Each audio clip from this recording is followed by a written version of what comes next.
Hyderabad, we have some very good news for everyone. The New York Times bestseller Inner Engineering, A Yogi's Guide to Joy will now be available in Telugu.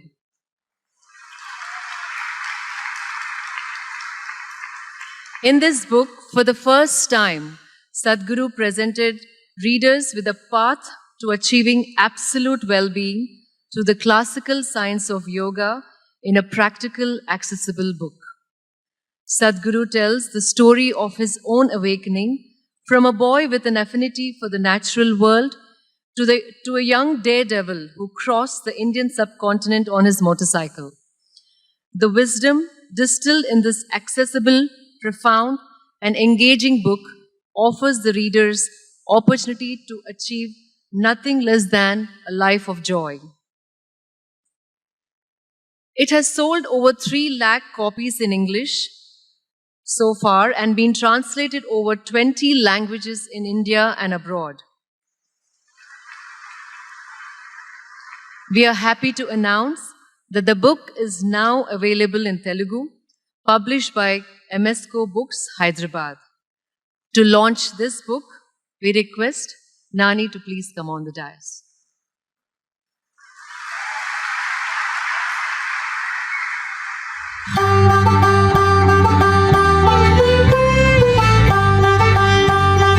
We also take this opportunity to thank Sri Chandrasekhar Reddy Garu, Chief Editor, MSCO Books, and volunteers who helped translate the book. We extend our heartfelt gratitude to Sri Vijay Kumar Garu, Chairman, MSCO Books, for publishing these books. Thank you, Nani.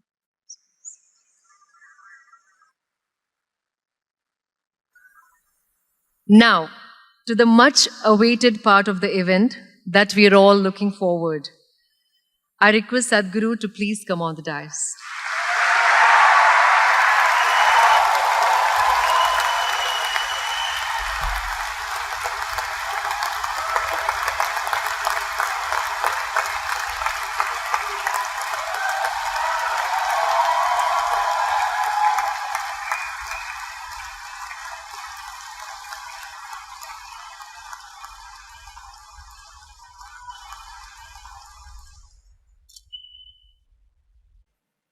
कालो न जानाति तव जननं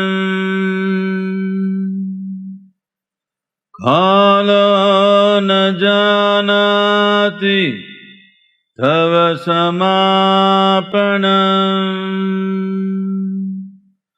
दृष्टो मया तव महाकारः योगेश्वर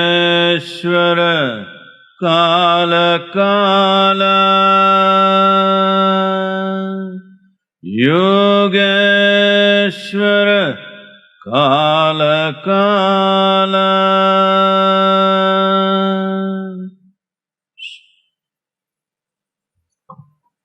నమస్కారం ఎవరుమా okay ఇక్కడ తెలుగు వాళ్ళు ఎంతమంది ఉన్నారు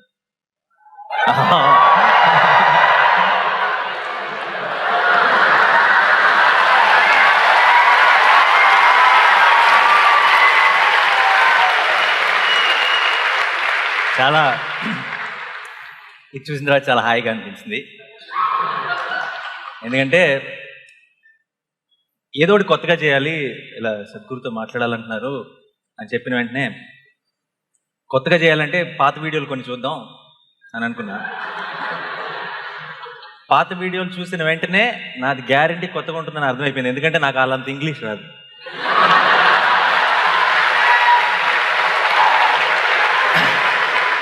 సో ముందే చెప్పేస్తున్నా అయినా సరే నేను ఇంగ్లీష్లో అడగడానికి ట్రై చేస్తాను అదేమన్నా మీకు బట్లర్ ఇంగ్లీష్ అనిపిస్తే ట్రాల్స్ చేశారంటే మర్యాదగా ఉండదు చెప్తున్నా ఓకే కదా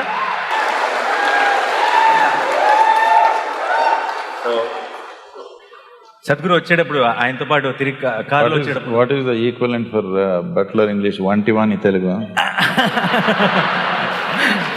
బట్ అంతే అలాంటిదే సద్గురు కూడా తెలుగు వచ్చు సో కొంచెం ధైర్యంగా అప్పుడప్పుడు తెలుగు మాట్లాడేయచ్చు నేను వచ్చేటప్పుడు కారులో సద్గురు అడిగారు, సో ఇప్పుడు స్టేడియంలో వచ్చే మీ ఫ్యాన్స్ జనరల్గా ఏజ్ గ్రూప్ ఉంటారు అని అడిగారు. సార్ ఇప్పుడు వచ్చే ఫ్యాన్స్ ఎవ్వరు నా ఫ్యాన్స్ కాదు, మీ ఫ్యాన్స్, అండ్ ఇది అన్ని ఏజ్ గ్రూపులు ఉంటారు అని చెప్పాను. సో సార్ ఫస్ట్ టైం చాలా ఇదేంటి క్వశ్చన్ కాపీ చేస్తారు? అదే చెప్దాం అనుకున్నాను, ఎందుకంటే ఫస్ట్ టైం లైఫ్లో అంటే చాలా చాలా స్పెషల్గా అనిపిస్తుంది ఈరోజు. ఎందుకంటే లైఫ్ లాంగ్ టీచర్స్ అడిగిన ఒక్క ఆన్సర్ కూడా ఒక్క క్వశ్చన్ కూడా ఆన్సర్ చెప్పాను నేను. ఈరోజు అన్ని ఆన్సర్లు ఉన్న వ్యక్తిని క్వశ్చన్స్ అడుగుతున్నాను.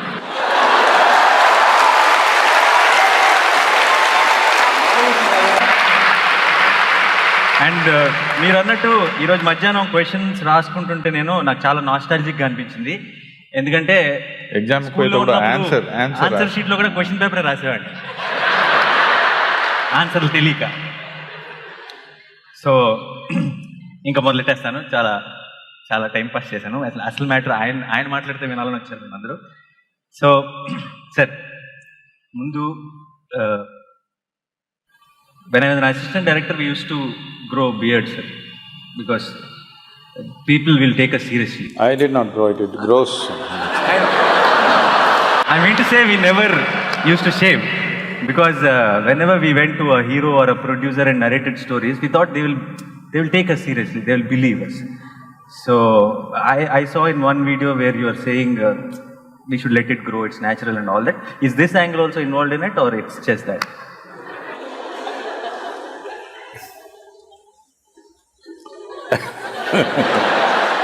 Well, nature did not give anything for you which is unnecessary. It's all part of the evolution. So some people have removed some hair, some people have sacrificed their brains, some people out of their love for somebody they've given away kidney. I thought I will be more useful to the world if I keep everything as it is. You cut the nails kada? No, that also would not have been necessary if we lived in the jungle. It would have been useful and it would have gone worn out by use. Today, because lifestyles have become such that you don't use your hands so much, so maybe you will have to cut it. I just rub it on the rock usually. Those of you who don't have nail cutters like me, you don't have to bite it, if you just sit somewhere and do this.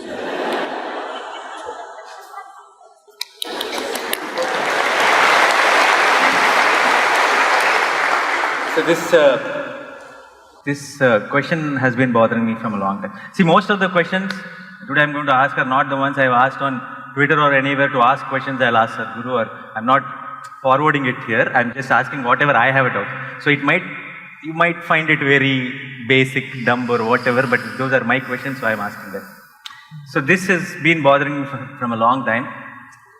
When I was an assistant director, I remember my first salary when they gave it to me, it was 4,000 rupees.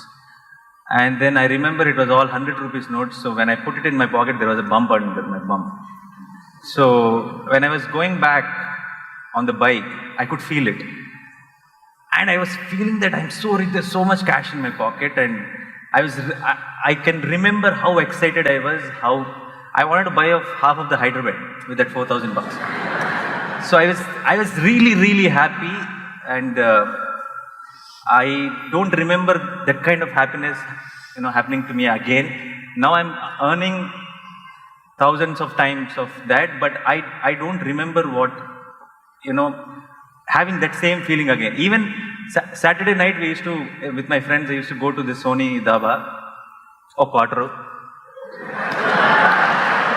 Okay. From Monday to Friday, I used to wait for Saturday. On the Saturday morning, I used to be so excited that it's Saturday again. Evening, we are all going to catch up, meet, and then going to Sony Dhaba. So I was really happy. And then I never really, I made it. I was successful in cinema. I never imagined that I will, make it so far. But I never experienced that kind of happiness. So is success overrated? Like we all are waiting for success. We all think that someday we want to be success. But the idea of success, is it not overrated is what I want. No. So, all those who clapped, we know they are failures.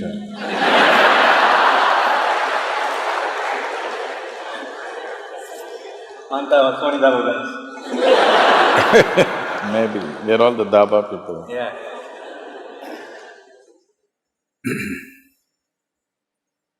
So when you understand a means as an end, then this will happen. Money is just a means to do whatever we wish to do. The reason why everybody keeps a certain amount of money is so that tomorrow morning I don't have to worry, where's my breakfast? So that survival is taken care of, so that I can put myself into what I value most. Otherwise, every day morning I'll have to go in search of food. So, money is just about that. It is a means to organize a few things. A whole lot of people everywhere, particularly in Hyderabad, they're going at it as if money is their goal. Money is not your goal, it's just a means. So in your life, for the span of life that you have and the intelligence that you have and the capability that you have, how much means do you need is something you must gauge. Otherwise, you'll have means and you'll not have any goal. What is the use of a means? But there is no goal. You have a car, but you don't know where to go. What is the point? You know where to go. If you get on the bus, you will go there in 6 hours. If you get into your car, you'll go there in 2 hours. That's why you have a car, because you know where you want to go. Now you don't know where you want to go, but you have a rocket. What is the point? And anyway, if you bought half of Hyderabad, I want you to understand, the real fun is in the other half always.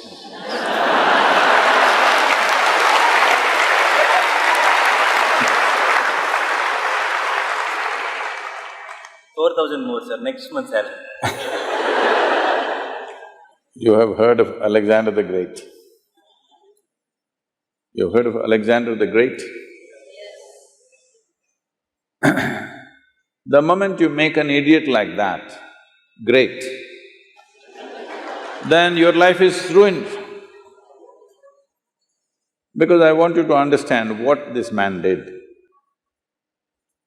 Alexander started off on his conquest mode at the age of 16. He went from country to country, killing hundreds of thousands of people, saying, this is my land, but won't sit there and enjoy that land, we'll go to the next one because the other part of the Hyderabad he's looking. Like this, he came all the way to India or to the entry of Indian subcontinent. By then he's 32. He's tired, killing, fighting, killing endlessly. He killed many of his very close friends who started off with him because they all wanted to go back. 16 years, no cell phone, you can't talk to your family. They have left their land 16 years ago. At the age of 16, 17, they are fighting endlessly, killing, blood, that's all they have seen. Everybody's tired, but this man wants the other part of Hyderabad. So, he went through a certain experience. Now, time is running out. For a warrior, 32 is not a good age. Things are becoming a little weaker, not as good as it was at 25.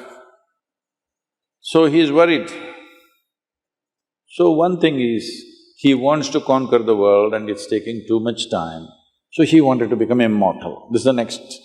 Once you have Hyderabad, next is immortality.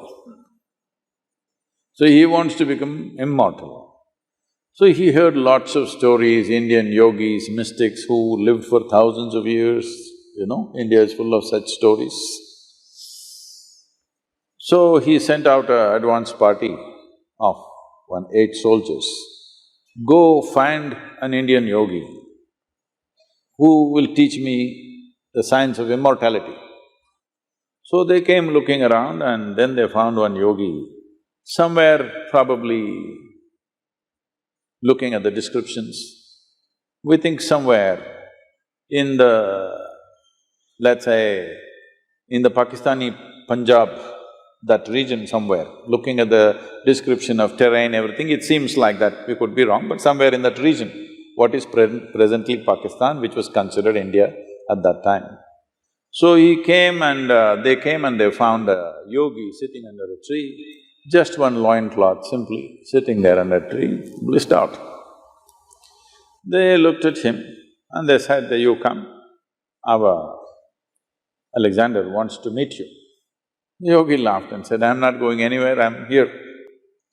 If he wants, please ask him to come." They said, "No, you better come, he is the emperor, you just come now." He said, "No." They pulled out their swords.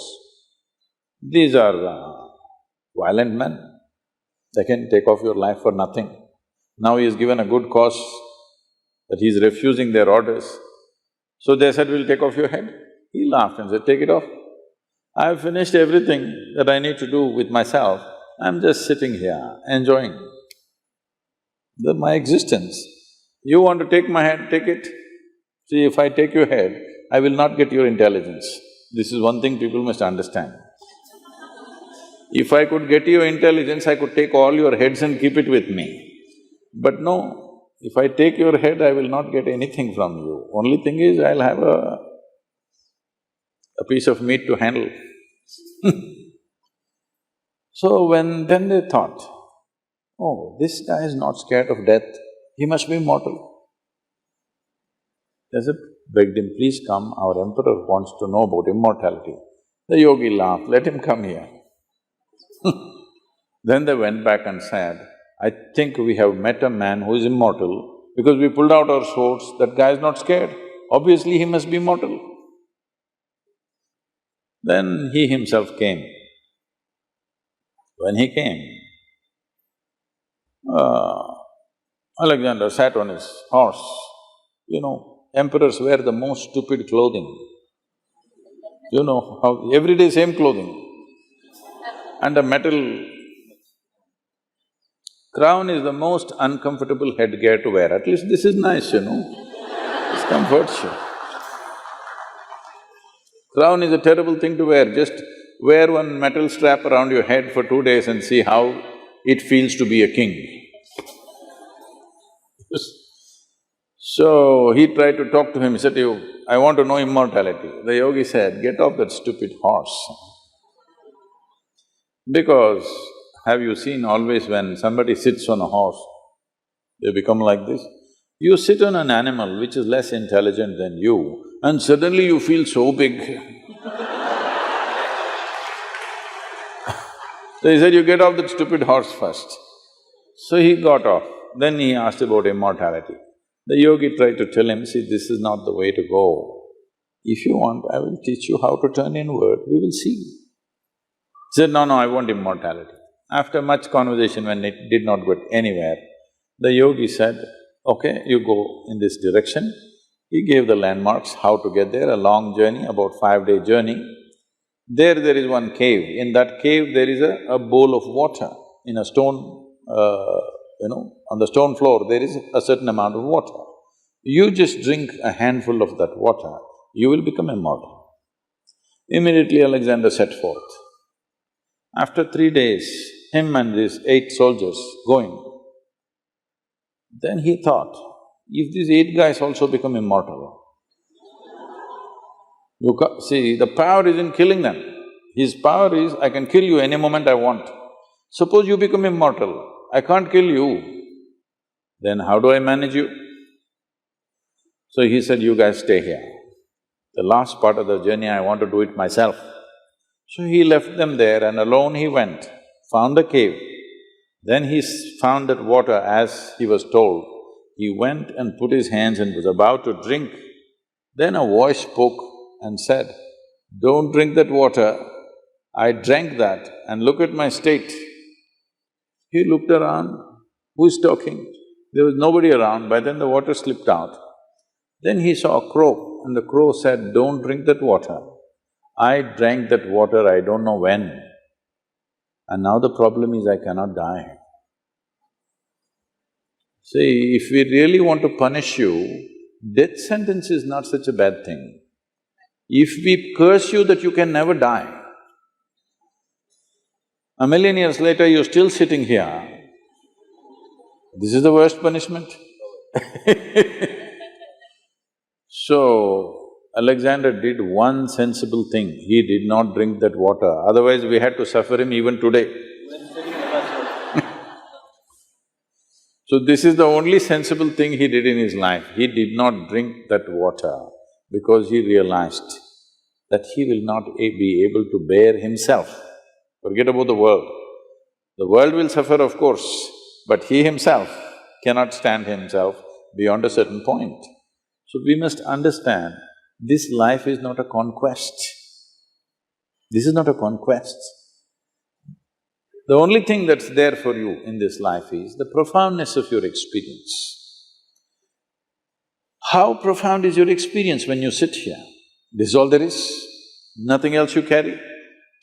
Other arrangements we make for convenience. How much convenience do you want? Convenience will work only to a certain point. It will never transform itself into well-being. People have invested and invested like this endlessly. I met somebody, I was in a home in United States, and I walked into this room and I found 700 to 800 pairs of footwear. And this lady of the house came in and she saw I was in this room, "Sadhguru, Sadhguru, why are you here?" I said, "What is this footwear?" She says, "No, Sadhguru, let's go, what do you want, Sadhguru?"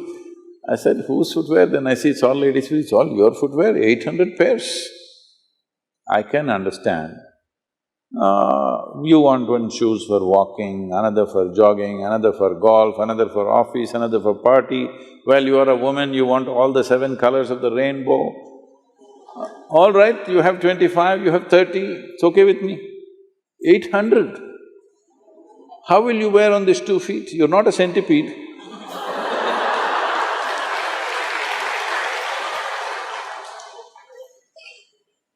I said, "How many lifetimes are you planning to come back and walk?" The day you met me, I thought, we will make this the last one for you. But now you've got shoes for many lifetimes ready. It'll all go waste if you don't come back. Then this was bothering me. And I met a CEO of a very large shoemaking company in America. Then I asked him, why would a woman buy 800 pairs of shoes? He said, "Sadhguru, that is the only thing she can buy the same size throughout her life."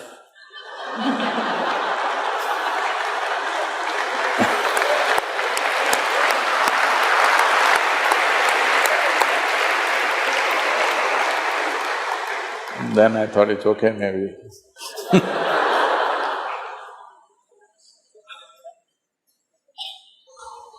But the fun is in the other half. So basically, దీని అర్థం that I have become more wise, that I am unable to enjoy. See, you cannot enjoy anything, this must be understood. If you try to enjoy something, you will bring misery upon yourself. But if you're joyful, everything is nice. You're supposed to be joyful, you're not supposed to enjoy. What is that enjoy? I know. When there is no joy, you try to enjoy. It is just that if you add one more alphabet… No. If you add one more alphabet, it'll become end-joy. Yeah, maybe I meant joyful only, but I never again felt that kind of a high, that without thinking anything, to be completely joyful. So if joy is what you're looking for, This will not come because of a bulge in your pocket. Joy means your life energy is in a certain state of exuberance. You're not dead. Mostly people are committing suicide in installments. Slowly they're becoming like this. All these people, if you saw them when they were 5 years of age, they were like this. Slowly. Grave faces. Grave faces because I think many of them are practicing the last pose in their life. You're an actor, you can tell them. You don't have to practice, believe me. When it comes to death, you're a natural star.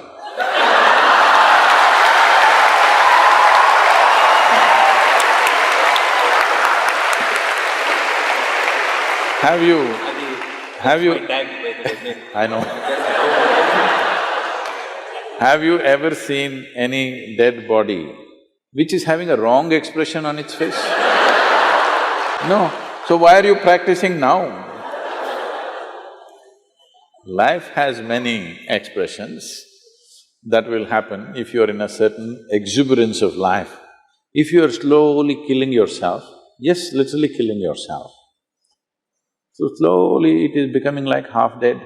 I want you to understand this. Fully alive is fantastic. Dead is good, at least for others. But half alive means it's torture. See, if I want to keep you, if I want to torture you, what will I do? Will I kill you? I will keep you half alive. That is torture, isn't it? So if you keep yourself half alive, this is torture. Every day waking up in the morning itself is torture for a whole lot of people. Only little joy when that Sony Daba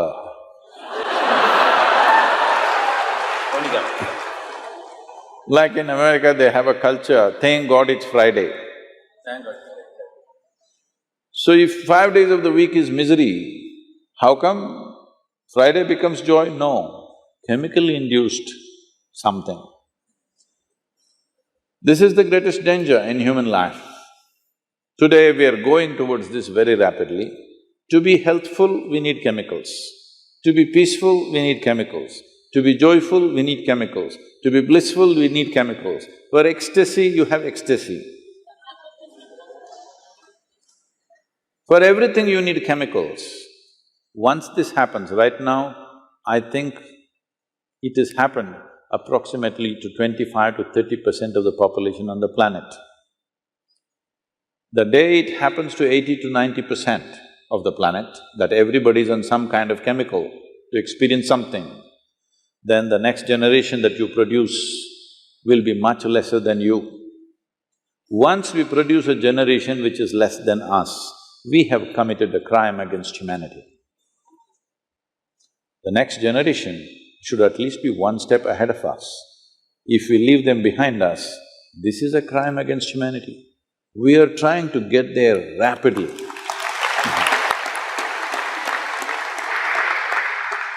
so ఇప్పుడు నాకు పర్టికులర్గా మళ్ళీ అలాంటి ఒక feeling ఇప్పుడు నేను feel అయ్యేది I think during my release time after working for 9 months on a film when I get to watch that film on screen that 3 hours is meditation for me. It's the most happiest moment in a year for me. I don't know if it's a good thing or a bad thing. So next question, నాకు ఎందుకు చెమటలు పడుతుంది, మీకు ఎందుకు పట్టట్లేదు? I am the one who is facing the questions, నాకు తానే చెమటలు పట్టాలి.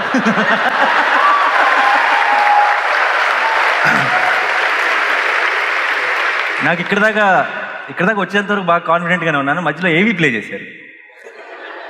అక్కడ ఆ ఏవీ చూసిన తర్వాత నుంచి చెమటలు పట్టడం స్టార్ట్ అయింది. సో మధ్యలో ఇలా తుడుచుకుంటూ ఉంటాను, మీరేమనుకోకండి.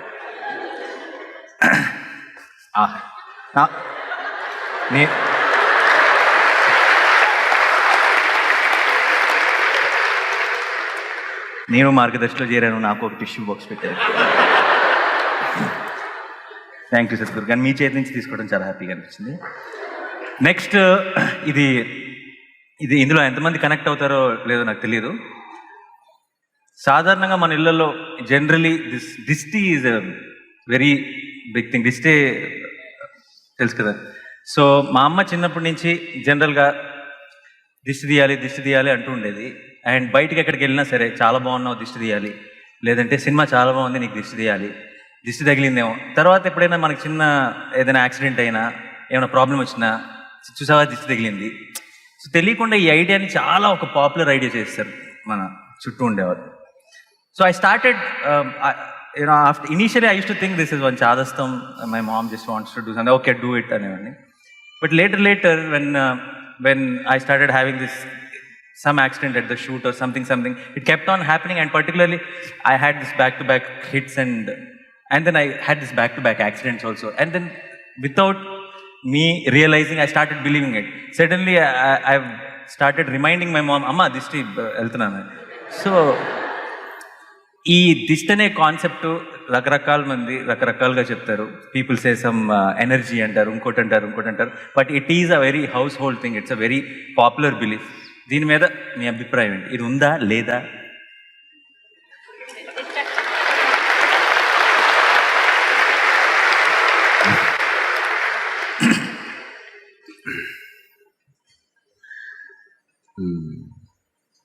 డైలీ స్నానాలు చేస్తారు. No, why I'm asking is in Chennai they're having bath once in 3 days.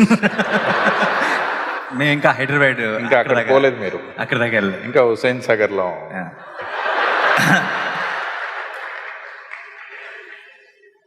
So yesterday I was speaking with a prominent group of people in the evening. One of the government officials said, all these rich people are having shower every day. I said, where do you come from? In South India, without having a shower, we won't step out of our home. Yeah. No matter what. Even if we don't drink, we'll shower first. Yeah. So don't start this new culture, have shower once in… Thank God it's Friday. So, you wash your body with water. It's not just about removing the dirt. Even if you don't have any dirt, have you seen after a day's work, if you pick up a lot of stuff, you come and have a shower, oh, it's like a new life has come. Does it happen? Not just cleansing the body, it's not the soap, just the water running over your body. You go take a dip in a river, stay there for 10 minutes, come out, just see, it feels like you're born again. Because you need to understand, this body is made of fundamentally 5 elements of earth, water, fire, air and space.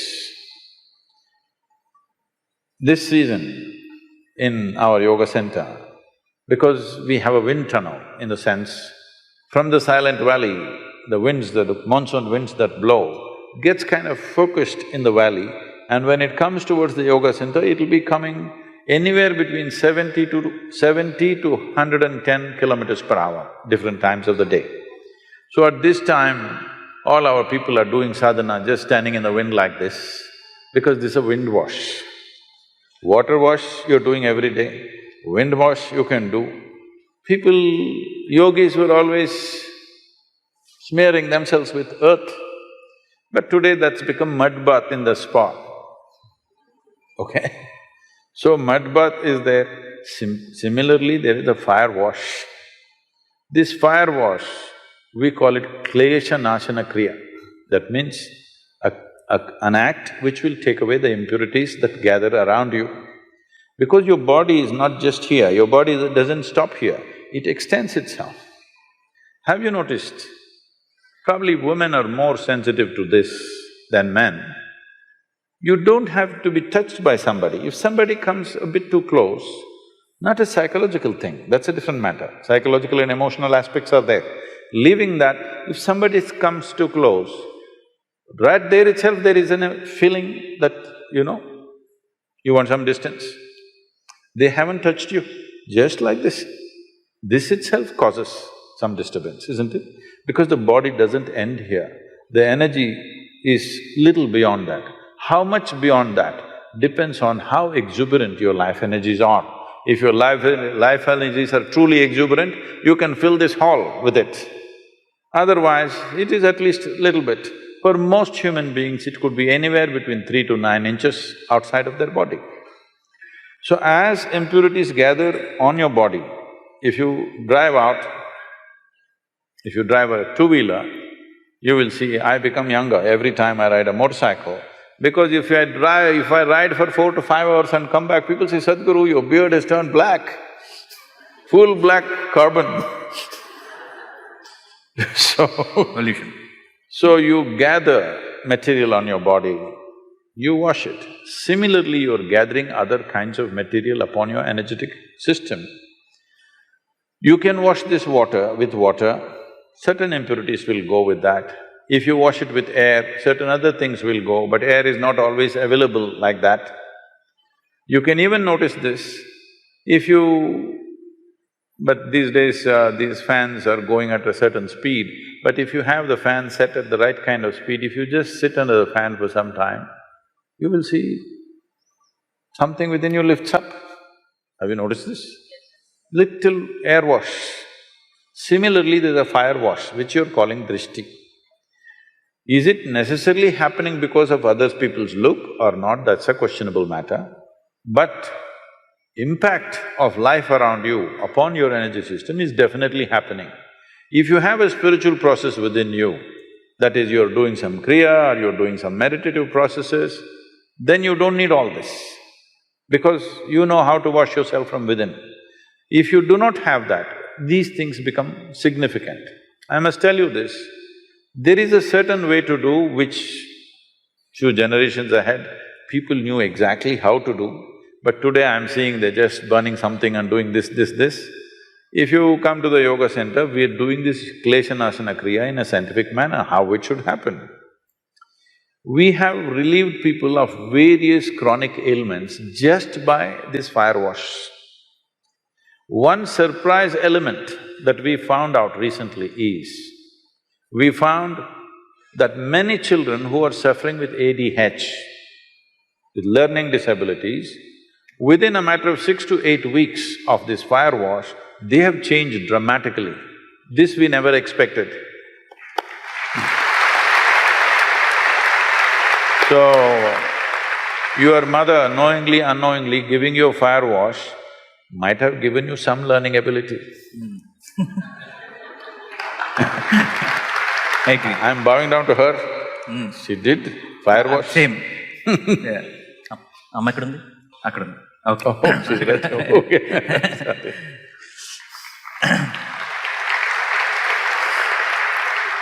ఇందాక మీరు మన body కొంచెం బాడీలోంచి బయటకు extend అవుతుందని చెప్పినప్పుడు కూడా నేను బాగా కనెక్ట్ అయ్యాను, ఎందుకంటే మాకు సినిమాలో ఫైట్లో ఇక్కడ దాకా తీసుకొస్తే పడిపోతాం మేము. That's true. టచ్ అవ్వక్కర్లేదు. సో ఇది చాలా క్యాషువల్ డౌట్. రఘువరన్ అనే చాలా మంచి యాక్టర్ ఉండేవారు సార్. రఘువరన్ పేరు, ఆయన పేరు చాలా పాపులర్ యాక్టర్, ఇప్పుడు లేరు. ఆయన యాక్ట్ చేసేటప్పుడు ప్రాంప్టింగ్కి డైలాగ్ వేరే లాంగ్వేజ్లో యాక్ట్ చేసేటప్పుడు, when he used to act in other languages, for prompting he used to give these spaces in between dialogue and dialogue, where assistant director used to prompt him. So that became a style. The spaces became a style, and it was very popular then. Sometimes when I was seeing the videos, sometimes when there was some one complicated question, you start laughing. So I doubt if that's the prompting break. Really? Okay. No, who is that person who is prompting in your head, and how do you, in that little fraction of second, so well composed answer will come out? How is that possible? No.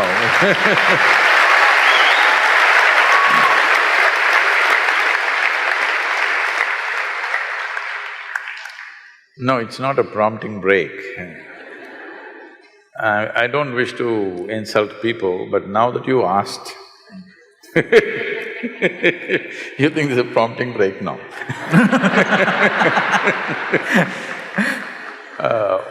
What usually people think is very complex is usually the dumbest thing possible. What people think is very simple actually has a way to touch life. Simple things that people ask has profoundness to it. Most profound things are very simple. This complication is coming because of their own mind, not because of life. So when they ask these stupid questions, which they think is intellectually complex, I can't help laughing.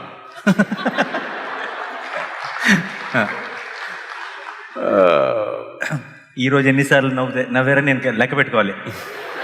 అంత bad question అడిగానా? So, about answering a question, I'm usually not answering a question, I'm always answering the person. They can say whatever they want, I'm not listening to them. Because people can say a lot of things. Shakuni, from Mahabharata, Shakuni said, God gave us humans ability to speak, to hide what is in their mind. See that crooked man. Not to express what's in their hearts, to hide what is in their heart, that is why God gave us ability to speak. Which is true half the time with most human beings. So, they are making up complexities because they think by being difficult, they become valuable. By being difficult, you don't become valuable. By becoming easy, you become valuable, isn't it?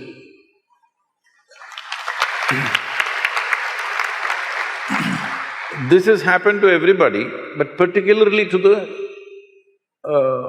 so-called spiritual people. You tell them anything simple, they will speak in a language that you cannot understand. First thing, this is the knockout. The first knockout is, if you say something, I'll tell one sloka that you cannot understand. See, it's a way of totally knocking you out. I say something that you have no clue. You cannot figure this. Now I will go into a long philosophy about a simple question that you ask. So, people are making a living by making simple things complex. My life is about making complex things simple.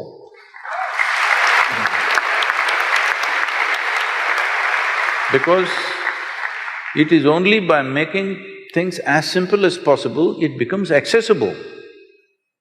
If a child is trying to pluck a mango from the mango tree, you're supposed to pull the branch down, not to lift it up and say, okay, pluck it, let me see, you'll grow taller. No, you're supposed to bring it down. Because the mango is not going to hang there forever, it's only for the season. Yes, life is not going to hang there forever, it's just a little bit small season you have of your own. Isn't it so? Don't think you're here forever. Before you and me came, countless number of smart people have been here, they're all under this buried somewhere. Isn't it so? So it's a brief amount of time. In this, should you see how to make things simple or should you look at how to make it complex? This is the nature of the intellect. An intellect will feel, if you're living just out of your intellect, it will feel stupid if it's simple. It wants complexity. So people who think they're intellectual always are making simple things extremely complex, unnecessarily complex. And then they're miserable, but they think that is also a virtue. If you're joyful, they think you're not intellectual. You must be like this. Really? Yeah. You must look like that. This also is needed. Yeah, that'll definitely add. Needed. Otherwise, and you must also you must speak towards that is prompting time.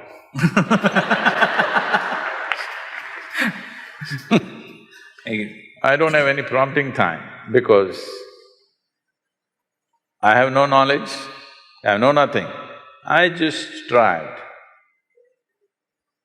to be free of all the memory that I have. My body, what memory it carries, my genetics, what memory it carries, my experience of life, what memory it carries, I know how to keep it aside and simply look at things as they are. This means, in your home you have a mirror, being a star, even if you're natural, you still need a mirror, right? ఏం నవ్వుతున్నారు మీ ఇంట్లో లేవా?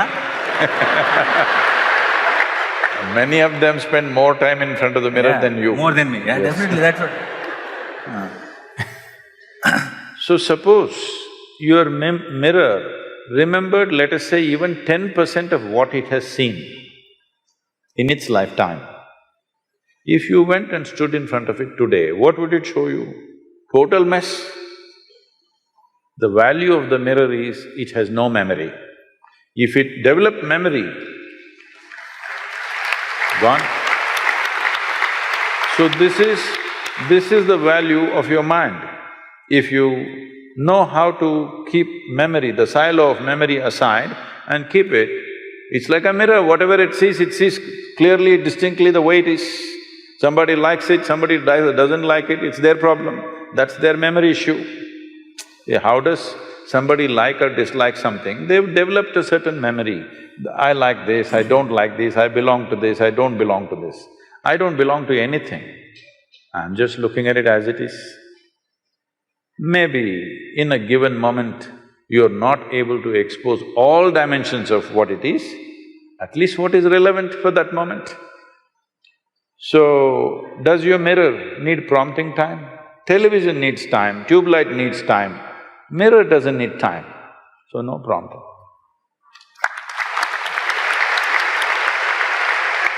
ఒక రకంగా ఇదే question నేను అడిగింది, ఎందుకంటే ఇంత అందంగా చెప్తారు ఆన్సర్. ఇప్పుడు సేమ్ క్వశ్చన్ నన్ను ఎవరైనా అడిగితే, ఇప్పుడు నా కార్ ఎక్కడ ఉందని ఎవరైనా నన్ను అడిగితే పార్కింగ్లో ఉంది అని చెప్తాను. ఆయన పార్కింగ్ అనే మాట మాట్లాడరు, ఏదో చెప్తారు కానీ పార్కింగ్లో ఉందని అర్థమైపోతున్నాను. అది అంత అందంగా ఎలా వస్తుంది అన్నది ఇప్పటికి పెద్ద డౌట్. అదే క్వశ్చన్ అడిగాను అండ్ దానికి ఆన్సర్ వచ్చేసింది, బట్ అది ఎలా జరిగిందన్నది నాకు అర్థం కాలేదు. సో ఇక్కడ పెళ్ళయి పిల్లలు ఉన్న వాళ్ళు ఎంతమంది ఉన్నారు? ఆహాహా, చాలామంది ఉన్నారు. ఓకే, అదే అందుకే క్వశ్చన్ అసలు యాక్చువల్గా. సో ఈ question it's from a parent to a parent. మీరు I have seen few videos where you spoke about your daughter. This has been a big doubt as a father for me because growing up, my father was very strict. Then I thought I have to be very friendly with my son, like a friend.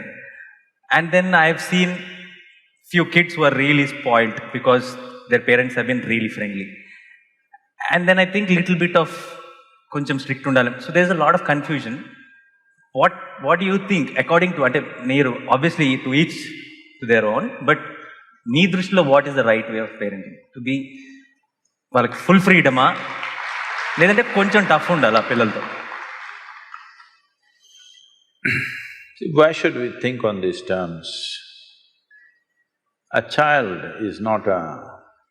You must understand this. If a tiger is born, let's say, a tiger cub is born, 90% of what he needs for his life is within himself. Only 10% parenting. The tiger's parents, mother and father, do just a little. 90% is intrinsic. If he just eats well, he becomes a good tiger. This is all.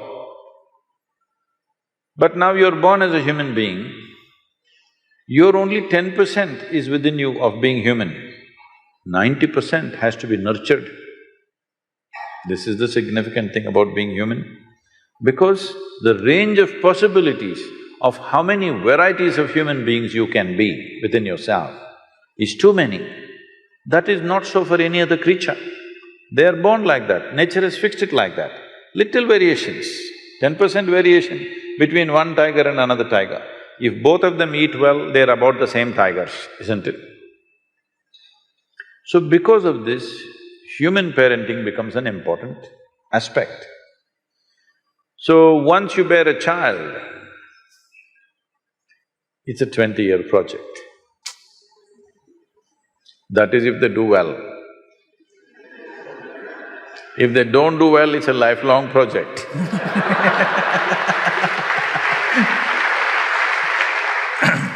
So you want them to do well so that you can be free. Yes? Because you understand if they don't do well, they will sit on your lap for your rest of your life. No, they must go. So what do you have to give them?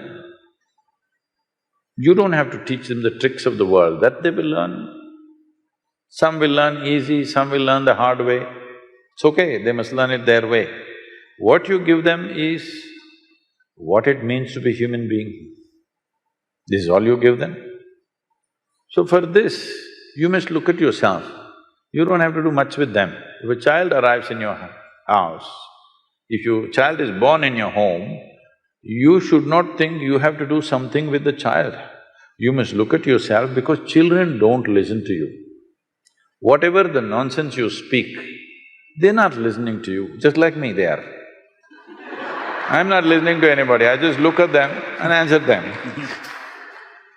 They're just looking at you, observing every little thing that you do. How you sit, how you stand, how you speak, what is the expression on your face. All this they're doing, you see how the child is looking? Yeah. He's not listening to you, he's looking. So you must become in such a way that when he looks at you, he wants to be like you. So being a star in Andhra Pradesh, Telangana is fine, that's a profession. But you must become a star to your child. Child should think, my father is a star, not because you are popular in the world, but he sees you as the best human being that he can think of because there's not much exposure for him, there is a safety. He's not seeing so many people, he's just seeing mother, father, a few people. Among the few people that he sees, he must look at you as you are the best man out here. If he sees that… That's what I'm working on, Sadhguru. If he sees that, he will anyway go that way. If he doesn't see you that way, then he will look all over the place for some other kind of example. Today, the examples that he sees are not necessarily at home or school or in the neighborhood. They are somewhere in another part of the world. They may not even exist. I'm saying they may not even exist, but they're influencing him. So especially if his screen time has to go down, you must be really a superstar at home. You understand? Everyone. Yes. It's not just for him, for every one of you, this is the only way your child wants to be who you are. He looks at you and thinks, oh, my father, this is not what I want to be. Then you try as hard as you want, he will do everything that you don't like just to freak you. Yes, you've done it.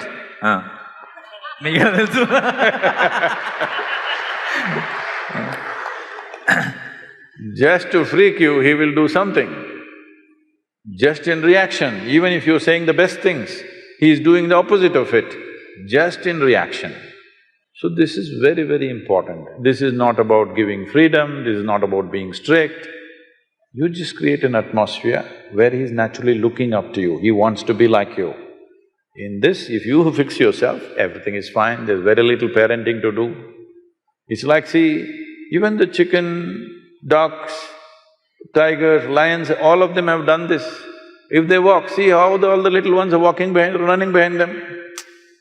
They desperately want to be like their mother or father. Have you seen this? Your children should become like that. For that, you need to work on yourself, not on them.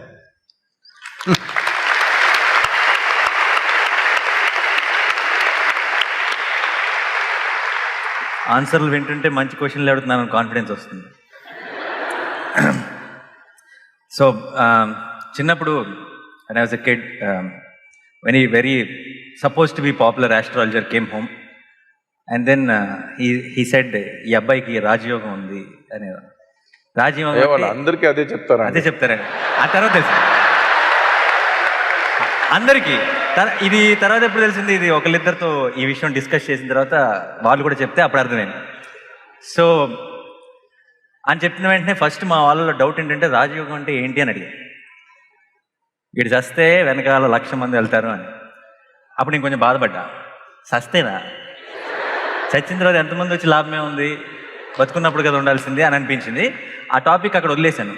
But then as I grow, when I was watching this generally in the industry, outside, everywhere, నిజంగానే చస్తే మంచోడైపోతాడు ప్రతివాడు. ఎందుకు అయిపోతాడు నాకు తెలియదు. Every time a politician or an actor or somebody in general also outside, somebody dies and then they have such good things to talk about them. Everybody says he's a friend, he's such a good guy.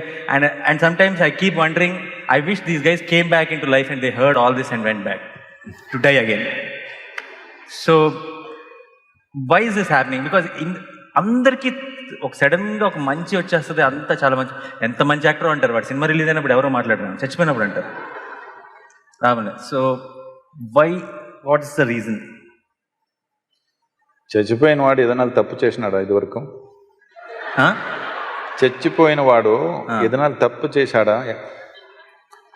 చేసిన వాళ్ళు ఉన్నారు చాలా మంది, వాళ్ళకి కూడా చాలా పొగడ్తలు చూశాను. చచ్చిపోయిన తర్వాత లేదు, అందుకే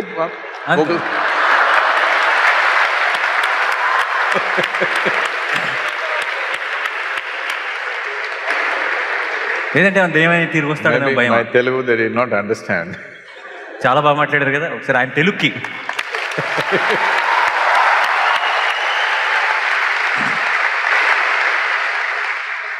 People appreciate the dead, rightfully so, because no dead man has ever harmed anybody. No dead man has done anything wrong ever, except that he smells if you don't treat him well. That's the only thing. You have to… he demands attention, that you quickly dispose him. Otherwise, he will make your life miserable. That's the only thing. Otherwise, he's not done anything wrong. So people naturally praise a dead man. Having said that, it is also a civilizational aspect, a human aspect, that it doesn't matter when you're alive, we may be running the same race, we may be fighting, we may be elbowing each other, struggling, looking at all negativities at each other. But when mortality happens, when death happens, we keep all those differences aside and we bow down and say, whatever was good about you, they may talk about it, nothing wrong with that. It's good. Everywhere in the world, no matter which culture it is, when somebody dies, very few people on the planet are so crude, they will also disrespect the dead body. They will kick it around, they will do horrible things to it, all this. Otherwise, most human beings on this planet, even if they fight war and they themselves kill them, once they die, they bow down. Because you bow down to mortal nature of who we are. We know he may be dead, I may be standing, but it's just a question of time. It's just a question of time. Apart from that, respecting the dead is not necessarily exaggeration. In every human being, there are pluses and minuses.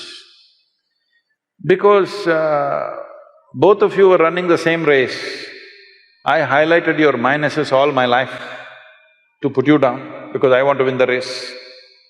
But I'm sorry, I don't want to use that word with you, somebody died. Now you talk about their pluses, because pluses were also there. There, we haven't spoken about it. We haven't spoken about it. If now also if you do not speak, even then you want to speak minuses, I think that will be very crude. At least when somebody is dead, if you have nothing plus to say, you become silent. Otherwise, the pluses that you did not say all these years, at least then you must say. I wish they said before, but that doesn't happen. That is true. I wish they had said it all their life, that's a different matter. Yeah. But life doesn't happen like that. Life is such that everything that you want, somebody else also wants. There are so many things. There are so many dynamics of life. Not everybody is living in that level of maturity. Even if what I want somebody takes, I can be joyful and be here. Not everybody is made like that. So they highlighted the minuses because of the frictions. But once a person dies, this is not the time to talk minuses. You highlight the pluses. But there are fools who are just exaggerating everything, that's a different matter. But this is a basic human decency towards each other.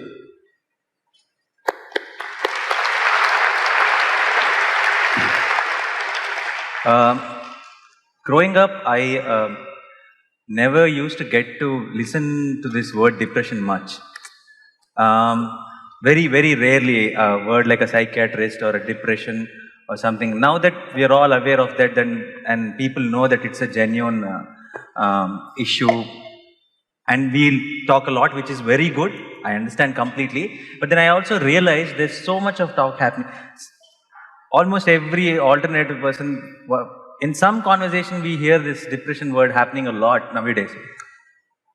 I'm happy that the awareness has become more, but again, at the same time, I'm also realizing there are few people who suddenly might be feeling a little low one particular day, and they want to believe that it is depression. I know the depression is a very genuine, serious problem, but because of this overexposure, is it a good thing or is it a bad thing? Is it really pushing the next generation into a, thinking any small hiccup also thinking that this might be something serious problem, and they giving into it?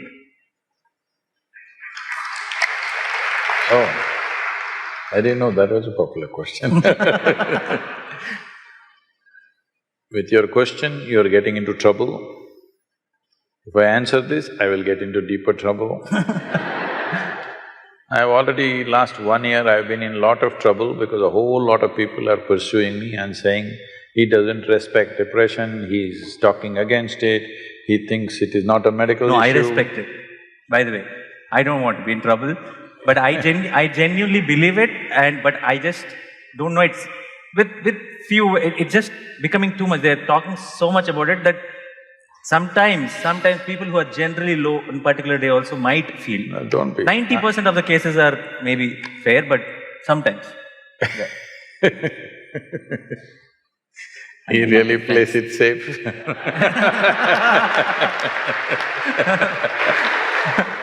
It is not that. I am not made like this, that if somebody is suffering, I'll mock them. That's the last thing I'll do in my life. Yeah. But these days, it's become an activism about everything, not just one aspect.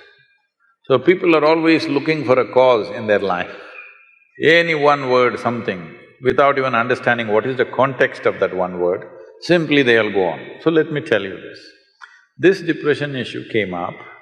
It was a quote, a daily quote in which I said, whatever the nature of your ailment, physical, mental, essentially the source is within you. Either your body has turned against you or your intelligence has turned against you.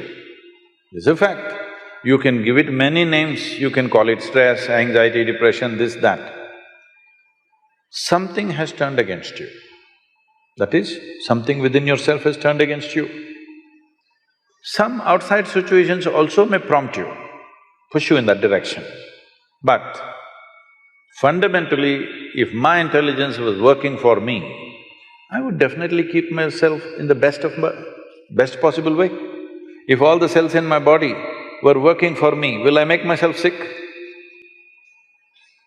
So this is all I said. A campaign ran for about 6–8 months, all kinds of people commented, he doesn't know what he's talking, this. I have spoken to top-level people in this field across the world. All of them think what I'm saying is perfectly fine. Whether even if I don't get endorsements from them, I know it's perfectly fine because I know how my mind works.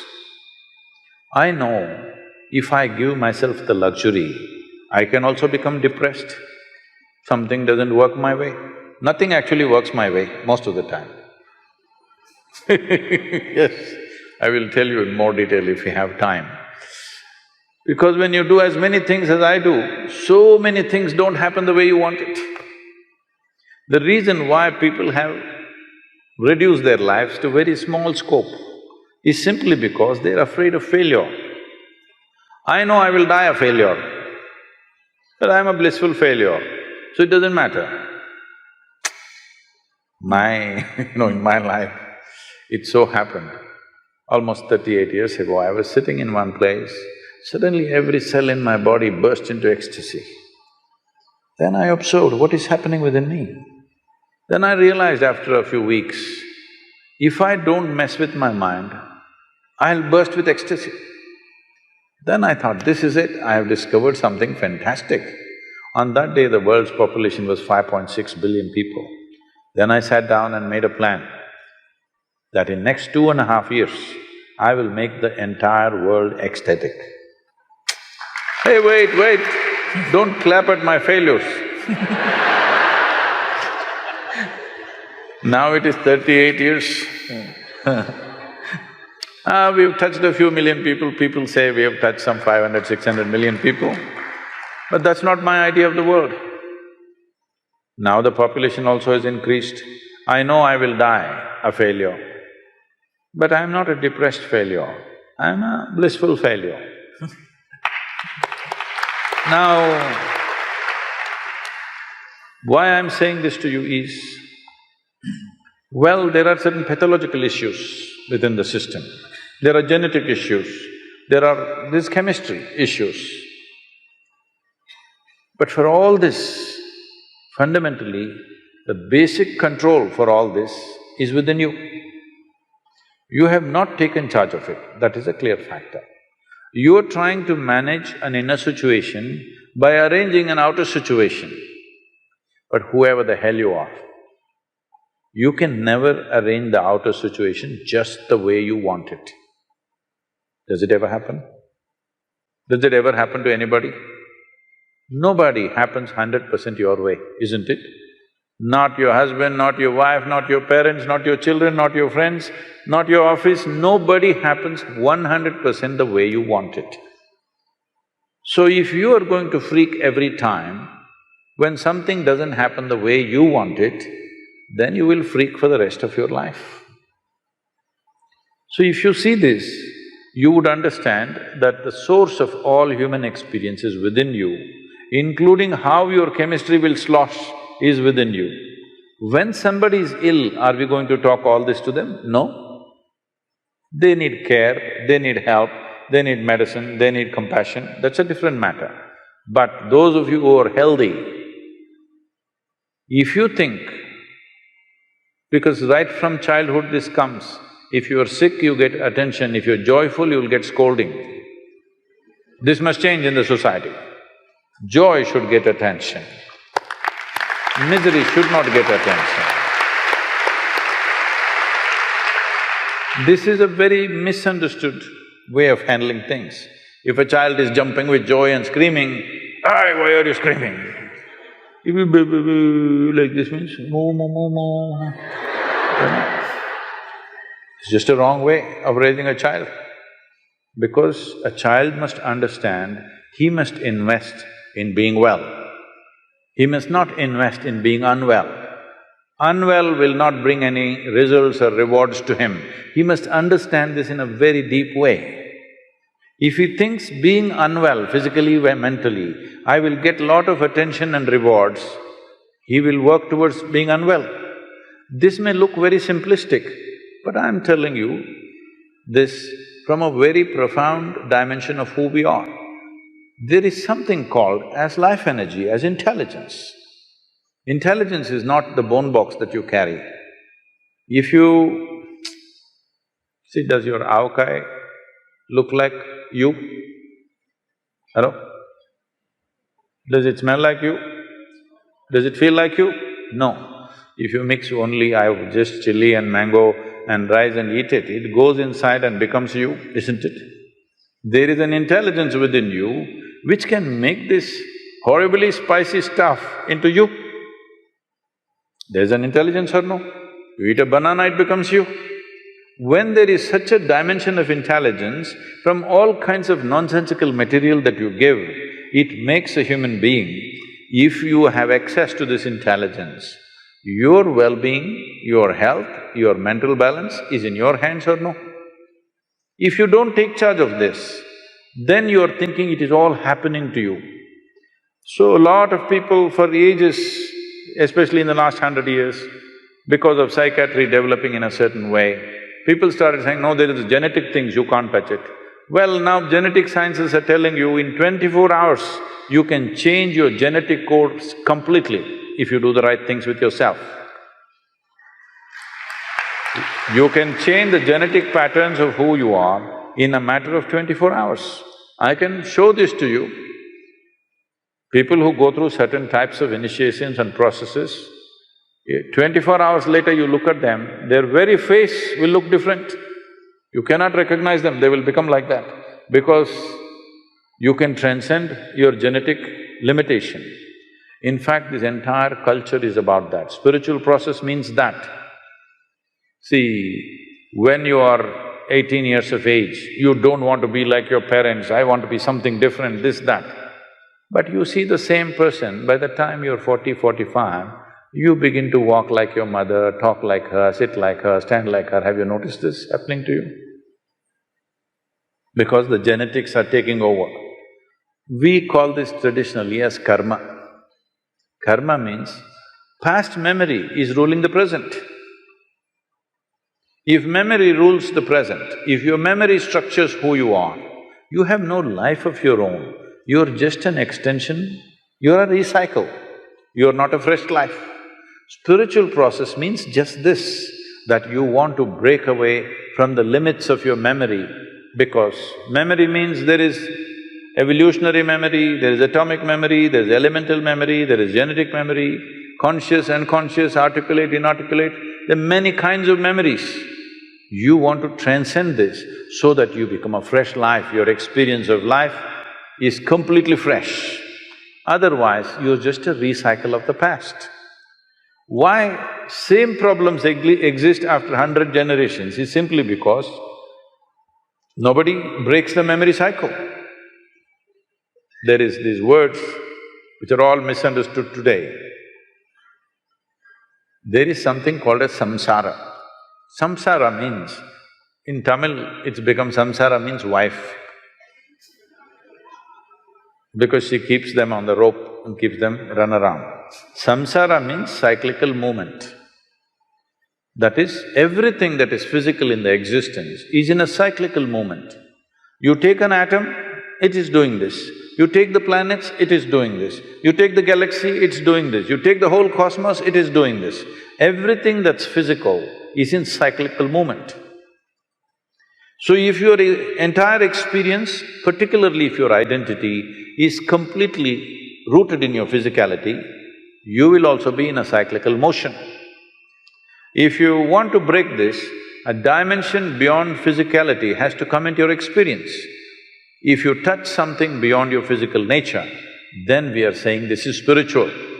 You went to temple, church, mosque, wherever, this is not spiritual.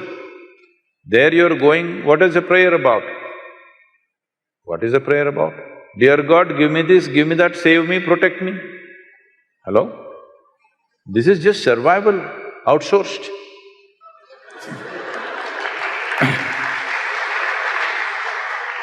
So if you want to break the cycle, then you have to touch a dimension which is not physical in nature. Once you touch something that is not physical in nature, there is no cyclical movement, because you have become free from all the memory bank that you have. So whether you have chemical issues within you, whether you have pathological issues, genetic issues, you can break away from that. Maybe certain people will need more striving, certain people will come out more easily, that is always there. But for everybody there is a way. So when I say all your ailments, if they are infections, they're different. They come from outside, it's an invasion, you have to deal with it.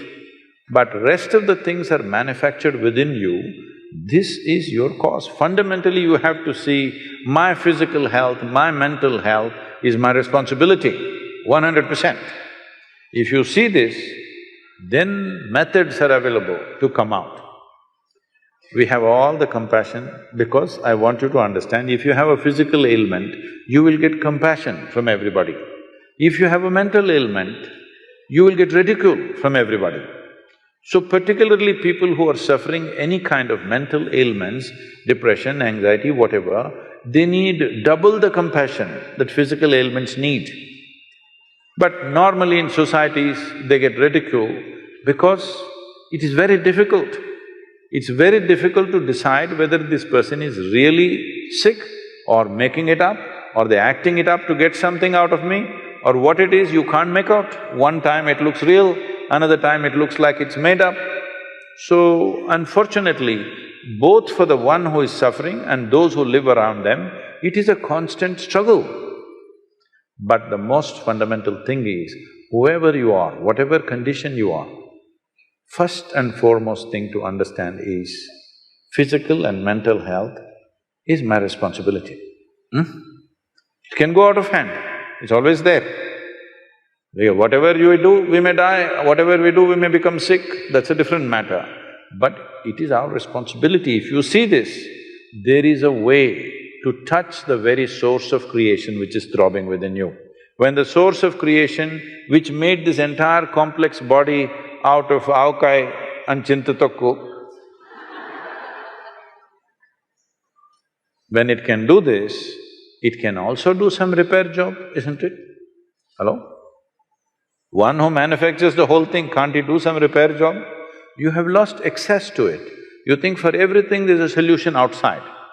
Yes, when we need help, we will take help. When things have gone out of control, we seek help from outside. But fundamental thing is to take responsibility. Today, genetic sciences, neurosciences and also psychiatrists are beginning to speak that whatever the condition, it is possible to alter this from within. Only thing is how. There are many ways for how. Yoga is a technology. Yoga does not mean twisting and turning your body as most people are doing. It is a technology of taking charge of this. One thing is very clear, even if you go to the doctor, they're only giving you a pill, isn't it? What is a pill or a tablet? Just a certain amount of chemicals.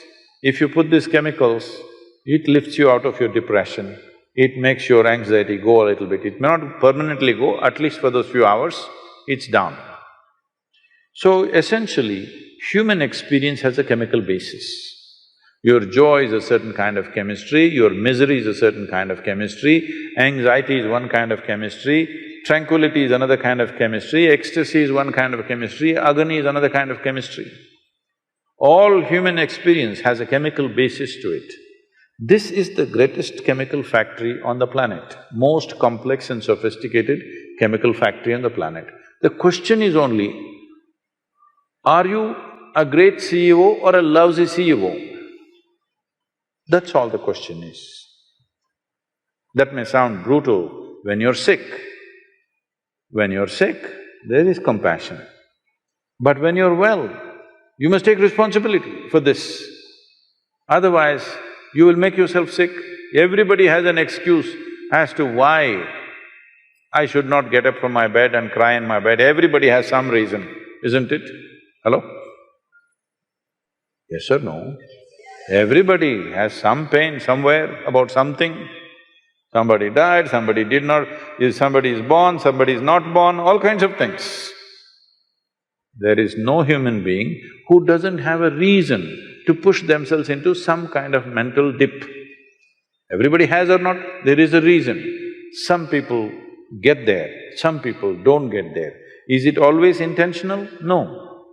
But there is an inner intent. That intent may not be a conscious intent. There is a chemical intent, there is genetic intent. Your atte was depressed, now you don't know why. You are fine and suddenly you're depressed because there is a genetic intent. But this intent can be altered if you take charge of yourself.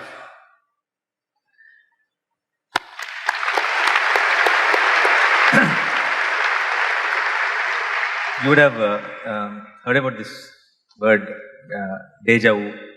మీ అందరికి కూడా అనిపించుంటుంది కదా, అప్పుడప్పుడు ఏదో చూస్తాం, ఇది ఇంతకుముందు కూడా అయ్యిందే, ఇలాగే జరిగిందే అని అనిపిస్తుంది. సో ఐ ఆల్వేస్ స్ట్రాంగ్లీ… సినిమాలో అలా జరుగుతుందా?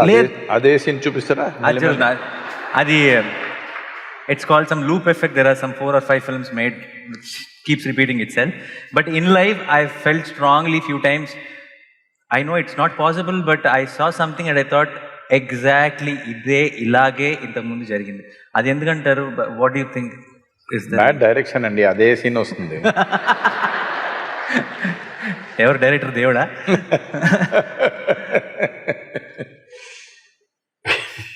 ఇట్స్ జస్ట్ సమ్ మన చిన్న గ్లిచ్చా, ప్రాబ్లమా మన మైండ్లో, లేదంటే దానికి ఏమన్నా వెనకాల ఒక బ్యాక్ స్టోరీ ఏమైనా ఉందా?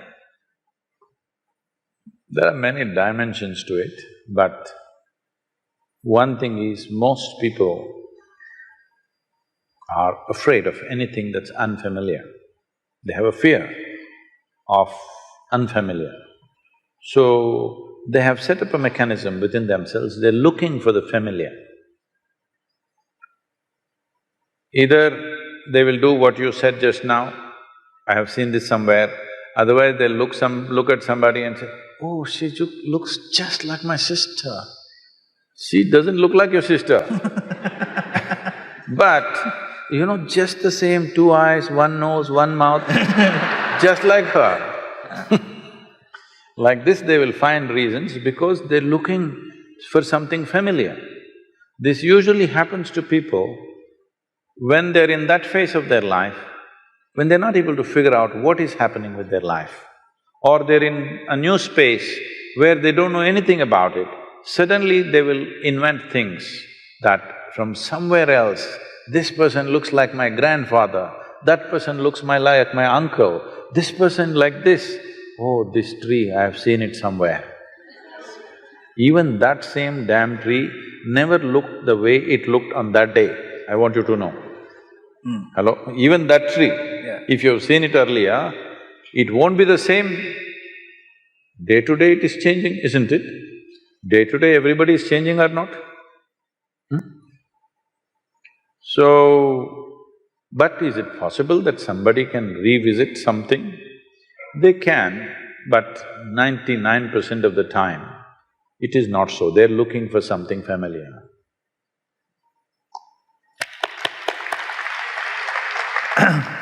ఇది ఓకే ఓకే సో ఆడియన్స్ ఎవరైనా ఏమైనా క్వశ్చన్స్ అడగాలనుకుంటే నాకు చాలా క్వశ్చన్లు ఉన్నాయి కానీ మీకు ఇచ్చేస్తే ఛాన్స్. సో ఈ సెలెక్షన్ ప్రాసెస్ ఎలా జరుగుతుంది? నేను ఎవరికి ఇవ్వాలి mike? Okay. So Namaskar, I'm Sadhguru. So I'm not sure if you have heard of the TV series called Sacred Games. It's very famous or unfamous. It is a lot of sexual and violence content in it. So what do you think art and entertainment should be given that much space, or it is disturbing to know that TV series like these are very famous and popular in today's generation?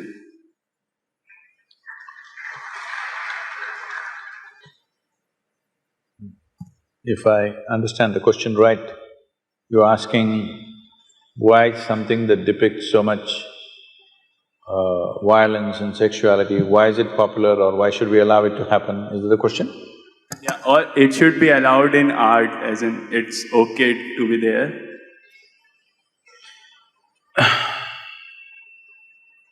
See, the dangers of this, even addressing this question is, now, if you address this question, immediately some people think their own ideas of what's right and wrong can be imposed on other people, which will not work. In a free society, it will not work. At the same time, is violence, extreme violence in movies and very gross ways of…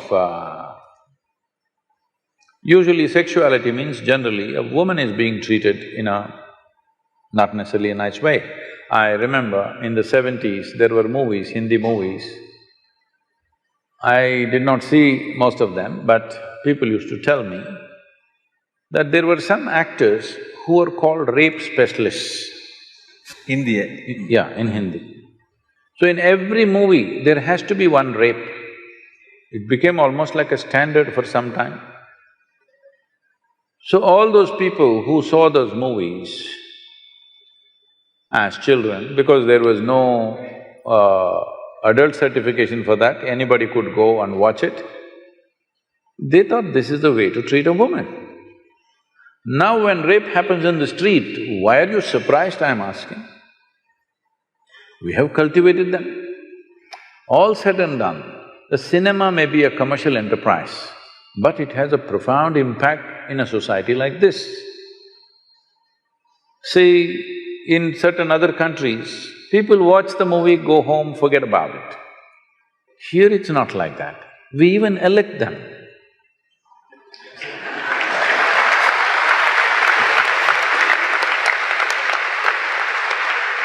Because a cinema is not a cinema. Cinema is more than reality in this country. So when it is like that, I think it should be conducted more responsibly. What is it that we are trying to create? If you try to control it from outside, it'll become ugly. If people use just about anything and everything to make money at the cost of the society, that is definitely ugly. So I don't know what this television serial is because I never get the time to look at that place. Whatever it is, I don't know in what context. See, there is violence in the society, you don't have to hide it, you can show it. There is sexuality in the society, you don't have to hide it, you can show it. But are you glorifying it or are you showing it in a way that people say, this is not the way? You showed a rape because it's happened. When people see it, they must say, this is not the way. If they think, wow, this is the way, then what kind of society are you creating?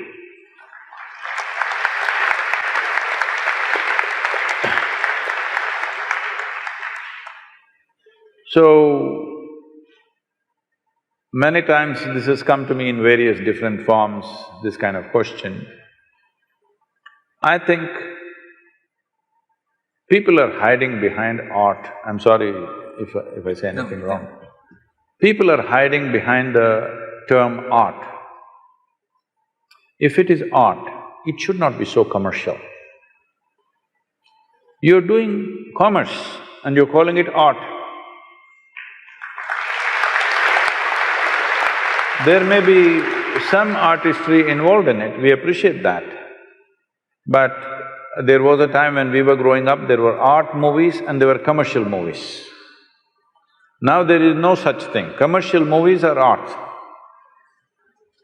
So commercial movies are made essentially to make money.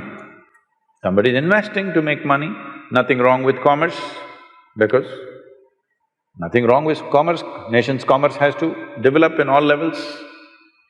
So entertainment is also commerce, it's fine. If it is commerce, then it must be controlled, there must be proper… For every commerce, there is a certain amount of control, isn't it, in a society? In this society, though today everybody, at least a lot of… a big percentage of population is drinking, still we are holding on to it that you cannot advertise alcohol. They will show an alcohol bottle and say CDs and music. You should know. Sparkle water. Sparkling water. That is okay, but CD and music, how does it come, I don't know. Anyway, I'm saying when we see it is going to influence the society in a big way, there are controls. So, if something is going to impact the society, there must be some sort of control. It is best the self-control is self-imposed rather than a government agency imposing it, because then it'll become something else very ugly, it'll become somebody who doesn't know anything about it. It is not about deciding what people should see and should not see. It is about where do we want to drive the society. Right now, more than… I don't know about this television serial, I'm continuously speaking about all the… what are these… video games. A 5-year-old child enjoys shooting people. That's the only thing he plays. He enjoys shooting people on the screen. It's quite good because it doesn't spill blood anywhere, it's okay. There it spills, but okay. Now when he becomes 18, doesn't he want to get a little real? Hello? In United States, the school shootings are happening. People think it's an American phenomena. No, no, no. If there were guns in Indian homes, it will happen. Hello? You think it won't happen? In America, in every home, there is more than one weapon, all right? In almost every home, there is more than one weapon, minimum. There is at least a shotgun and a handgun, for sure. We have toy guns. Not that, I'm Kids, saying yeah. real firearms. Yeah. So there is excess, so it is only happening in America. But if there were weapons in Indian homes, even here kids would be shooting each other, for sure. When emotions fire up, you want to shoot, isn't it? So from the age of 4, 5, if you're practicing how to shoot people, when you become 16, 17, 18, don't you want to get real? Don't you want to see some real blood? I don't see what's wrong. If you're cultivating your children to do this on the screen continuously, what is the problem for you if he gets real? Or if his friend gets real and he shoots your child, what is the problem, I'm asking? Because you must understand, certain actions have certain consequences. This must be handled responsibly by people who are creating those things. If you bring laws for everything, then society becomes ugly.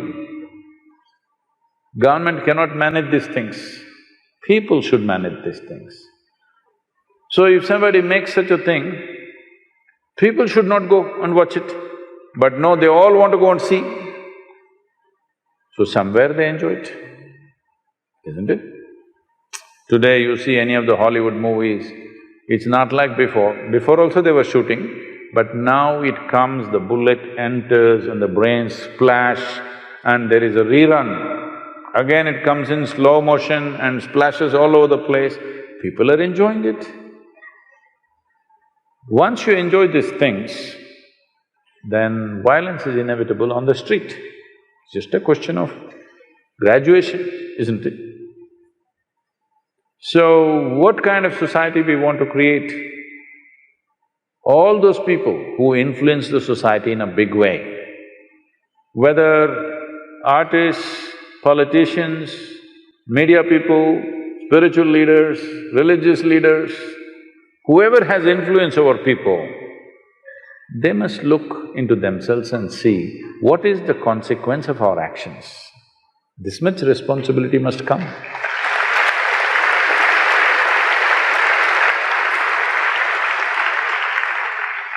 Sadhguru, here. How did you grab the same place. microphone? Yeah. I have a question. My previous generation, my fathers are farmers, but they made me an engineer because they couldn't able to survive from their land. So the complete generation of my 5 fathers has converted to engineers or some other works. So entire farming is vanished there. I'm interested to do farming, but because of the survival problem, I came to an engineering. So how I have to overcome this process? Okay. Anyway, we would like to have a well-studied engineer, not an engineer who's converted. I don't know what that means. How do you get converted to engineering? Anyway, I understand what you're saying. See, this is a major tragedy unfolding in the country.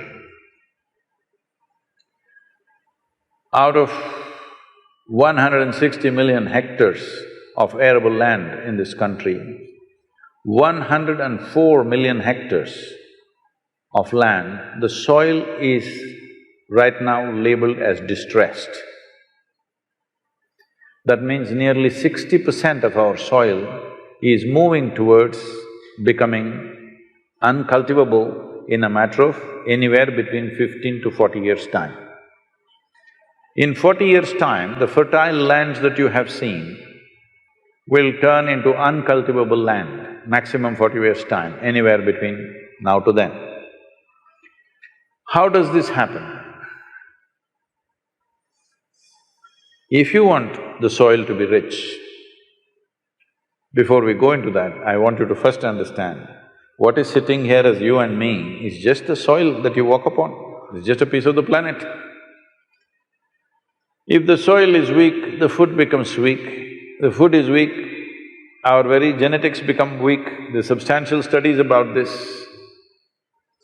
So why has the soil become weak? Why such a phenomena is happening in this country? The only way you can put back organic content into the soil is by the leaves of the trees and the animal waste. Trees are gone long time ago, just to tell you to what extent. In the Ganga basin, which accounts for 25% of India's geography and 33% of India's agriculture, we have removed 92% of green cover in the last 50 years. 92%.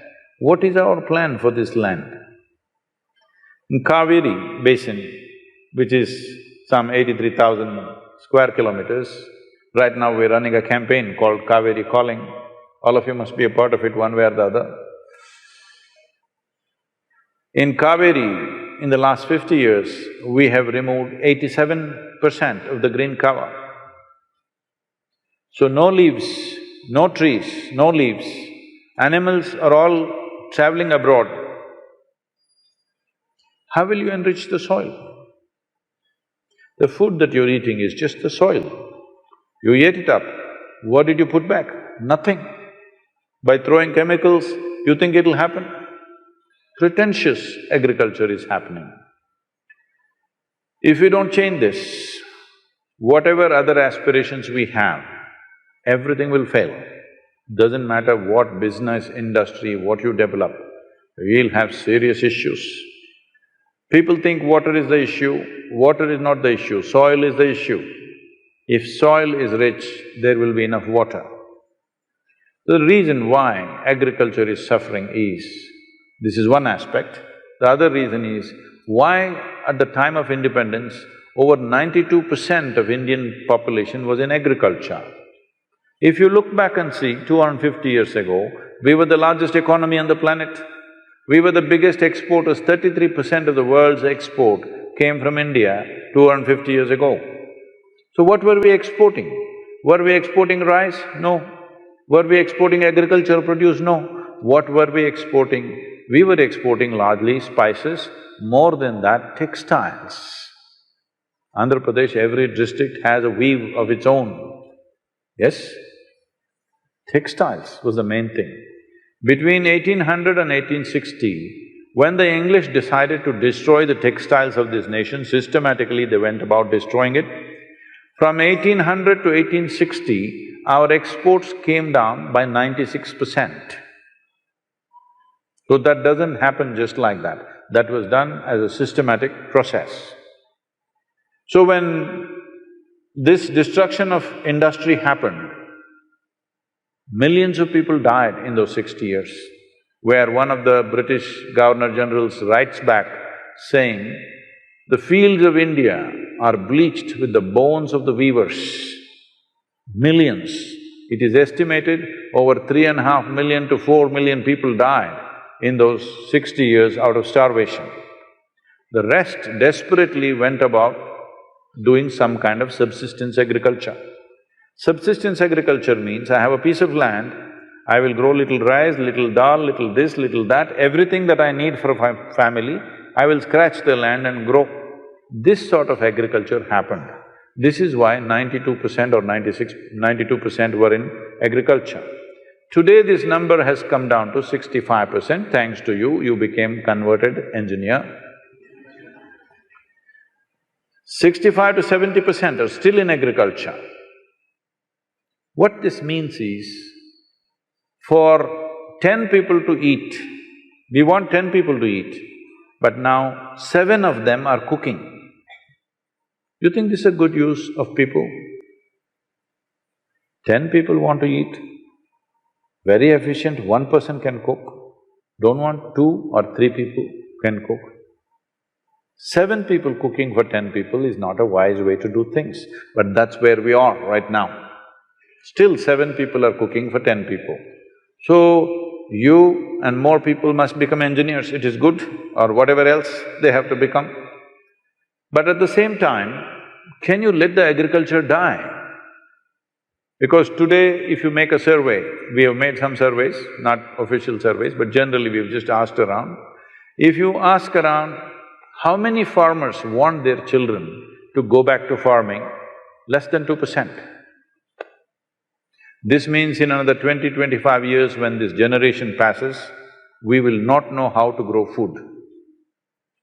You may think the farmer looks illiterate, he's not dressed like you, he doesn't look like you, he looks like no good. But I'll do one thing for you. You are from the farming family. Those of you for 2 generations who lived in city, you have MBA, even if you have agricultural MSc, you come, I'll give you 10 acres, fertile land. 5 different crops, you grow it by yourself without taking local help. You will see you can't do it. Because this intrinsic knowledge that our farmer has, this is one of the most fantastic things that India has done is, of the many things, well, we are going to the moon, we've gone to Mangalyaan, all kinds of things, businesses have done great things, science has done many things, but the most fantastic thing is, without any science of any modern science, without any new technology, just with traditional knowledge, our farmers have fed 1 billion people. This is not a small thing.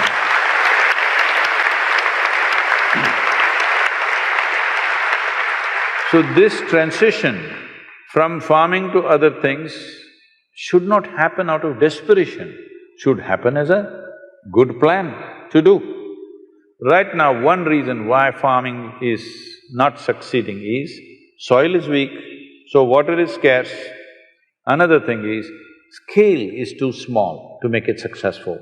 The average land holding is 1 hectare, that means 2¼ acres per family is what we have. At this level of holding, whatever you do is going to be waste. Everybody is under loan, okay? Some 78% of Tamil Nadu's farmers are under debt. Because, I'll just tell you an example. A young farmer in our region, it's very fertile region. He has 3.5 acres. So I meet him and ask him, what are you doing for your water? What's your water source? He says he's put 9 bore wells. In 3.5 acres, he's put 9 bore wells. Because there are bore well companies which will come and promise, if you put it here, more water will come, if you put it there, more water will come. Everybody is hitting bore wells and bore wells. In 3.5 acres, maybe there is 1 or 2 sources or maybe there is no source of water. Because the scale is so small, everybody is putting a fence, everybody has a bore well, everybody has an electric connection. This is not going to work. We need the scale, otherwise it'll not work. Does it mean to say we have to take their land? No, for this we have worked out a system. I don't want to go into all the details in this, but this is what Rally for Rivers was about, how to integrate irrigation and marketing for the farmer so that his life can change. Now, one more big thing is, see, India, the latitudinal spread that you have from Kanyakumari to Himalayas, 12 months of the year you can crop. There are very few nations where you can grow crops 12 months of the year. From Kanyakumari to Himalayas, you can grow literally almost anything you want in the world. If we handle this land right, we can provide food for the entire world. It's possible to do that. And this is the only nation where 65 to 70% of the population knows how to do this magic of transforming mud into food. It is not a small thing. We could use that knowledge, we could use that capability, or we could make them destitute and come to cities and live in slums without any dignity, without any life to live, without any productivity, getting into crime. You become an engineer, I'm glad. Many farmers' children join crime or other kinds of things because they have no other option. So this needs to be addressed. So one of the things is, we have converted literally over 69,670 farmers in Tamil Nadu. from regular farming to what is called as agroforestry, their incomes have gone up 5 to 10 times in a matter of 8 to 10 years. This is what we are calling as the Kaveri calling for the Kaveri belt… basin area. Because if you do this, we want to convert 1/3 of the Kaveri basin into agroforestry. If you do this, the 46% depletion that's happened in the river waters will come back. River will flow once again, farmers will be rich and well-to-do, all this debt that is there in the banks will not happen because farmer will be rich by his own resource. This has to be done in a planned way, we must execute this. Otherwise, this nation is sitting on too many problems and too many possibilities also. But to convert problems into possibilities, every citizen has to stand up and do what needs to be done.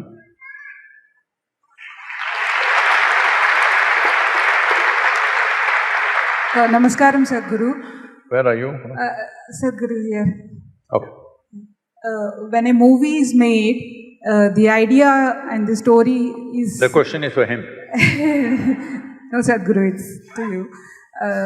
The idea and the story is developed to make it more popular on commercial factors. It developed on commercial factors to make it more popular, to reach more number of people.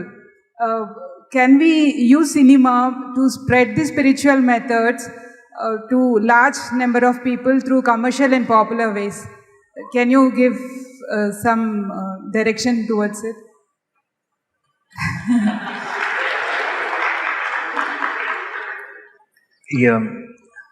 దీని మీద cinema తెచ్చా అంటున్నారా ఇలాంటి? To spread the spiritual methods, yes. Yeah, I mean, how do we use cinema to take the spiritual methods more to the… make it more popular? తీయచ్చండి, బ్రహ్మాండం తీయచ్చు, but set expectation ఉండకూడదు. ఈ వీకెండ్కి ఎంత కలెక్ట్ చేయాలి అలాంటివన్నీ పెట్టుకోకూడదు. బ్రహ్మాండం తీయచ్చు, బట్ తర్వాత కలెక్షన్స్ మాట్లాడుకోకూడదు అంతే. తీయచ్చు సినిమా అంటున్నాను, బట్ అది దాని రీచ్ ఏంటి, లేదంటే కొంచెం పేషెన్స్ ఉండాలి, నిజంగా జనంలోకి వెళ్ళాలి, అందరూ రావాలంటే. బట్ సినిమా అంటే ఒక కథలాగా చెప్పాలనుకుంటున్నారా? అది చేయొచ్చు, కానీ ఇంకోటి చాలా చాలా మంచి విషయాలు అప్పుడప్పుడు దూరుస్తుంటాం సినిమాల్లోకి, కొన్నిసార్లు కుదరదు. Sadhguru, can you give some direction on this? మీరే ఇవ్వాలి. He is the director, he is the actor. Okay, anyway. See, cinema means you're thinking in terms of the big screen. Well, it's not that it's not a possibility. The question is, who will go and watch it? It has to be commercially successful. Commercial success means people watched it, all right? This happened. This is about 10 years ago maybe now. I was in United States and I was talking to somebody who's some kind of an expert on internet affairs. So, I never get to go on the net and browse this and that, I never have the time to do those things. So I asked him, what are people looking for? Everybody is looking at their screen, what are they looking for? Very casually, very casually, as a matter of fact, he said, Sadhguru, about 70% of the data is pornography. I said, what? He said, yes. I said, I don't want to believe this kind of nonsense. 70%, is it pornography? It's not possible. Then I checked with a few other people, they all say, yeah, it's around that much, maybe 65, 70, something. And what else are they using this for? There are many other things, drug sales, arms sales, all kinds. More than anything, what really kind of brought disgust to me was 1.6 million children below 15 years of age are sold on the internet every year. When we sell our children, as human beings, we've hit the bottom. There's no further down to go. When we start selling our children to be used in all kinds of slavery, this means we've hit the very bottom, there's no further place to go, isn't it? That is when I decided then let me get on the net. So in the last 10 years, we've run a campaign that many of you in the upper regions might have suffered this. Even if you're watching pornography, in between Sadhguru appears, inner engineering.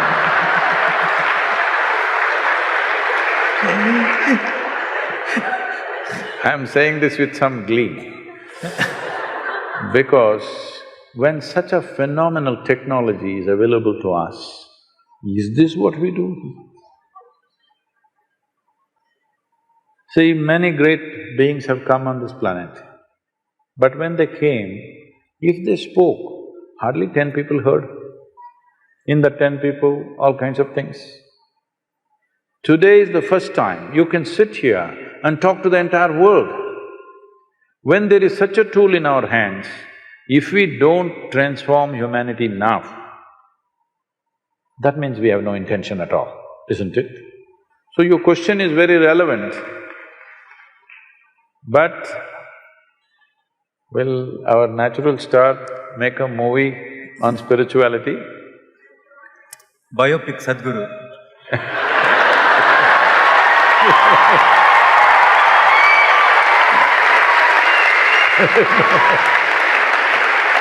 Last సినిమాలో ఉన్న ఆఖరి షాట్లో ఆయన guest appearance అలా pass అవుతారు frame, ఓకేనా?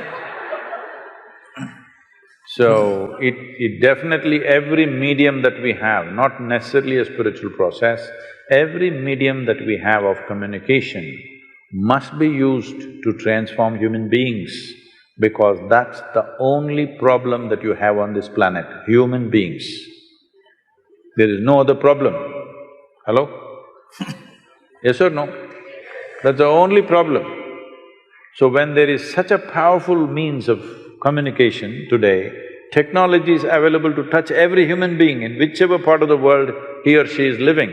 When this possibility is there, this is the time to transform humanity.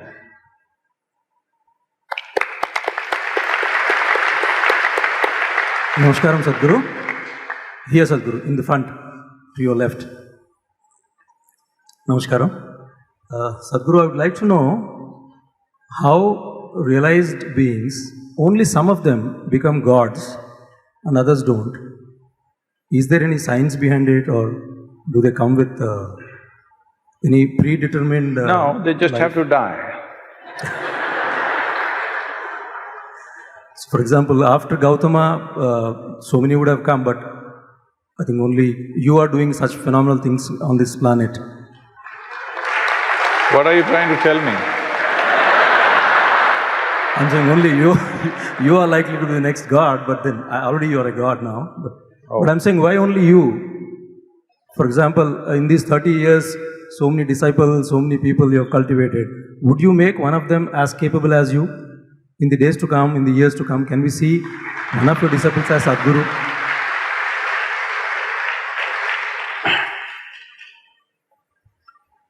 Oh.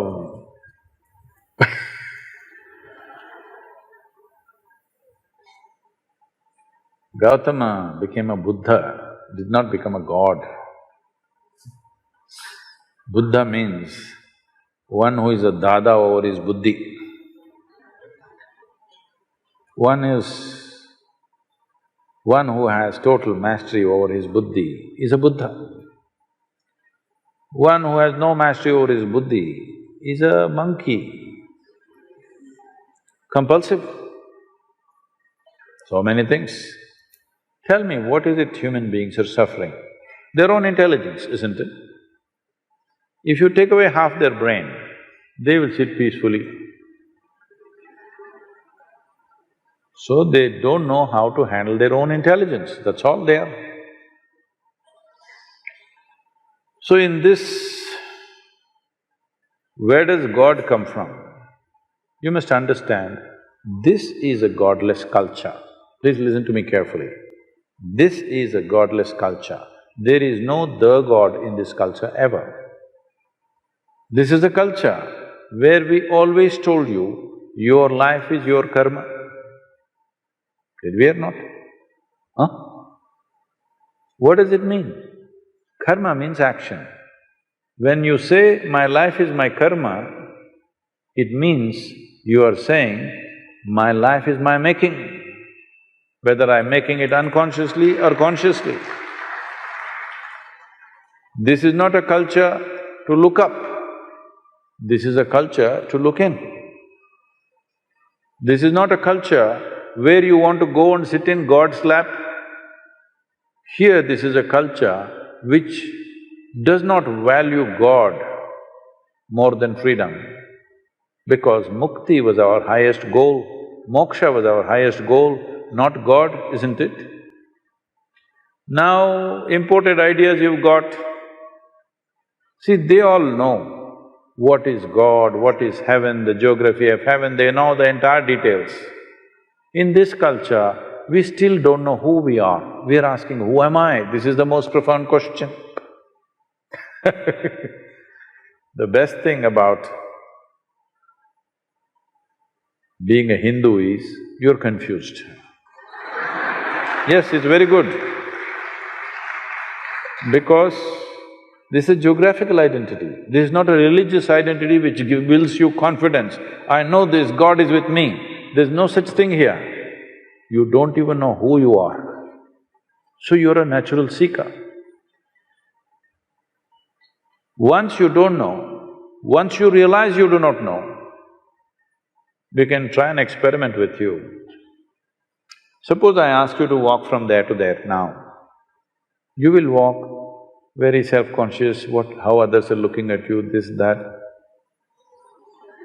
Walk like this. Suppose we turn off the lights and make it pitch dark. Now I ask you to walk from there to there.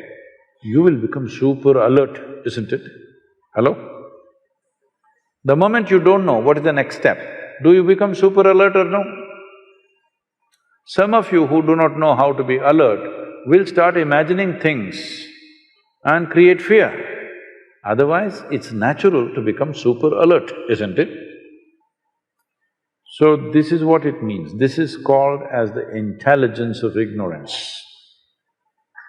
If you identify yourself with your knowledge, which is all rubbish, whatever knowledge you have, if you identify with your knowledge, even if you know the libraries of this world, still compared to this cosmic space, your knowledge is minuscule, isn't it?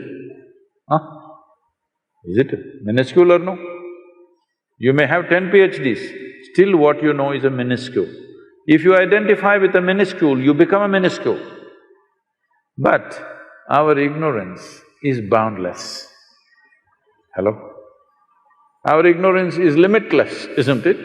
If you identify with your ignorance, you're limitless. Once you identify with your ignorance, your intelligence will never sleep. Even if your body sleeps, your intelligence is always awake, standing. Then we say you're awakened.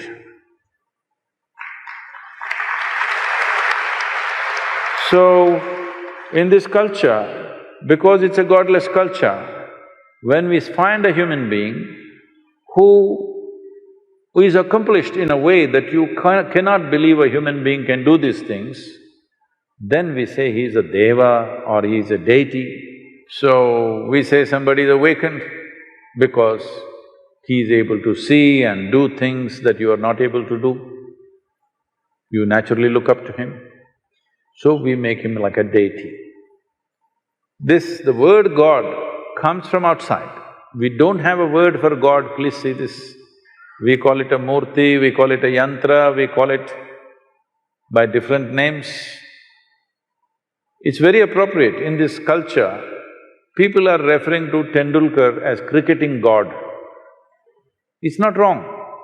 When we find somebody is accomplishing something that seems above what is human capability, what we think is human capability, then we look up to him as an accomplished being.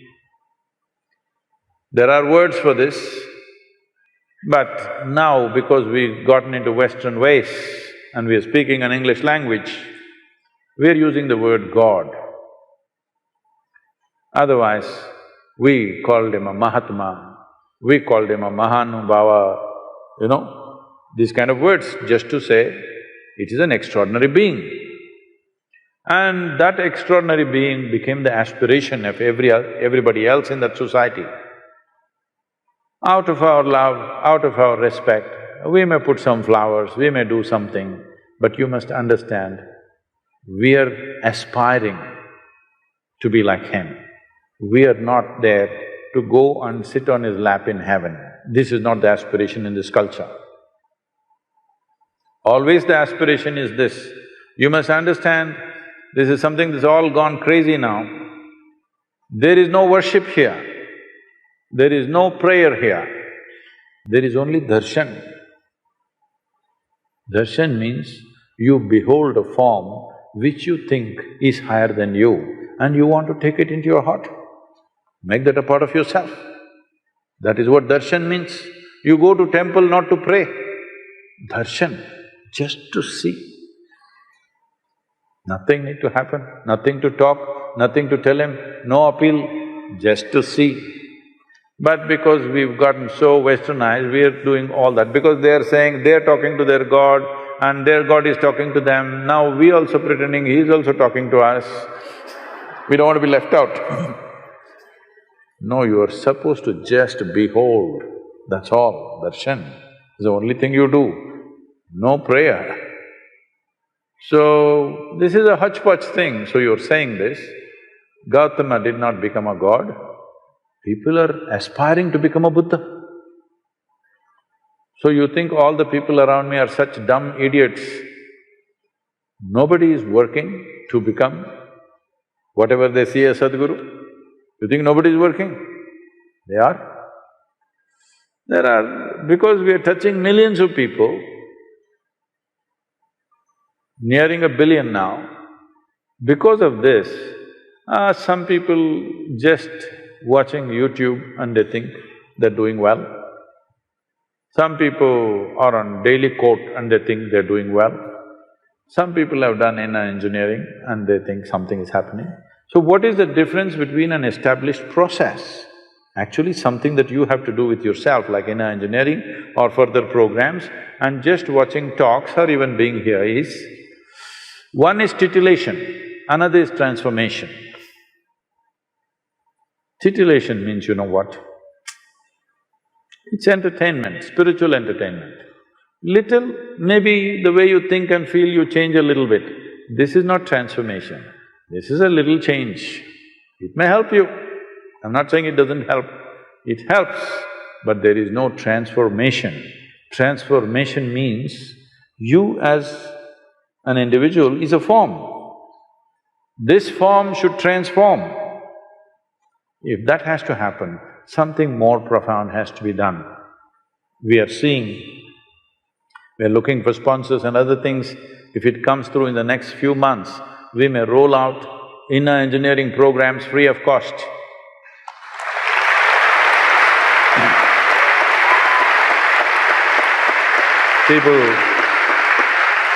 People are telling me, Sadhguru, you will have to file for bankruptcy. Such a thing will not happen. I'm sure people have enough sense, when they see some value, they will respond in their own way and contribute in their own way to keep it going for others. So, we will make it like this, for you it is free. If you want another person to take it, pay something for the costs.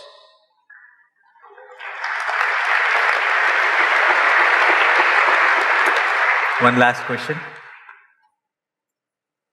Namaskaram, Sadhguru. So we have an Indian tradition of like going to priest for a baby's name. So, and also when people start believing in some other religion, they change their name. So I have this question that has a person's name, like does a person's name have an influence on what he becomes?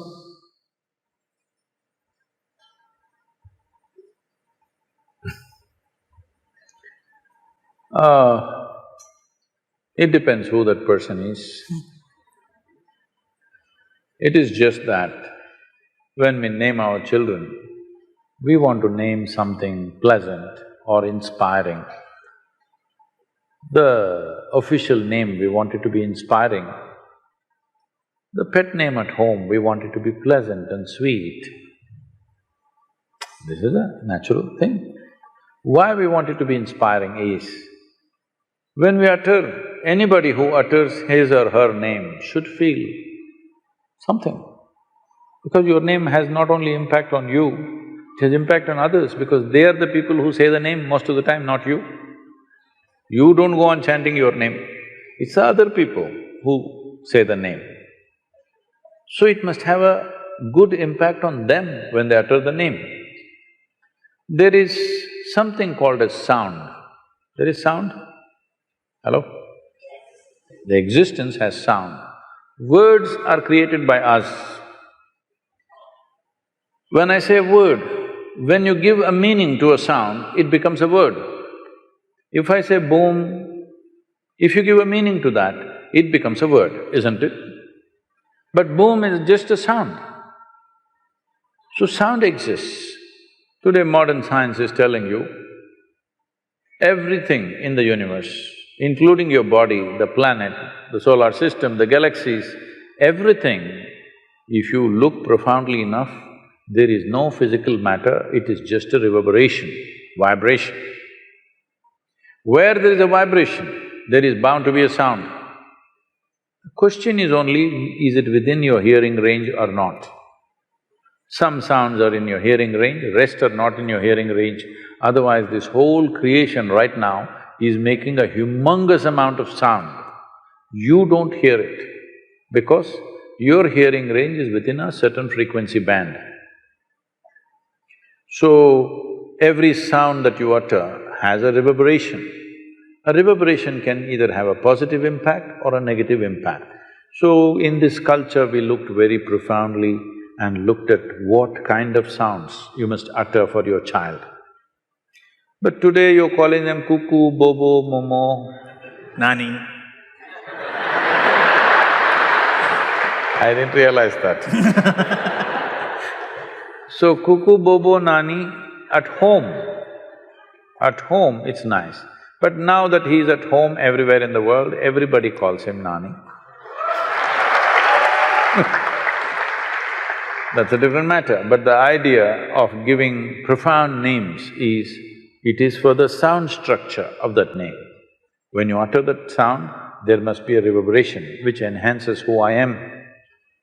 And also for the people who utter that. All kinds of very… for a foreign tongue, very difficult sounding names, but profound impact. So sound and reverberations have impact. If there is somebody who's conscious, even today, I think I'm giving names for thousands of children every day. Depending upon the time, date and their birth and looking at their picture, we give a certain kind of name which fits that child, somewhere close around that. So this, different people were doing at different times, but everything, there is distortion. About everything there's distortion. Now, before the child is born, they've chosen the name because something else. They want to call him Johnny Walker because they like the drink.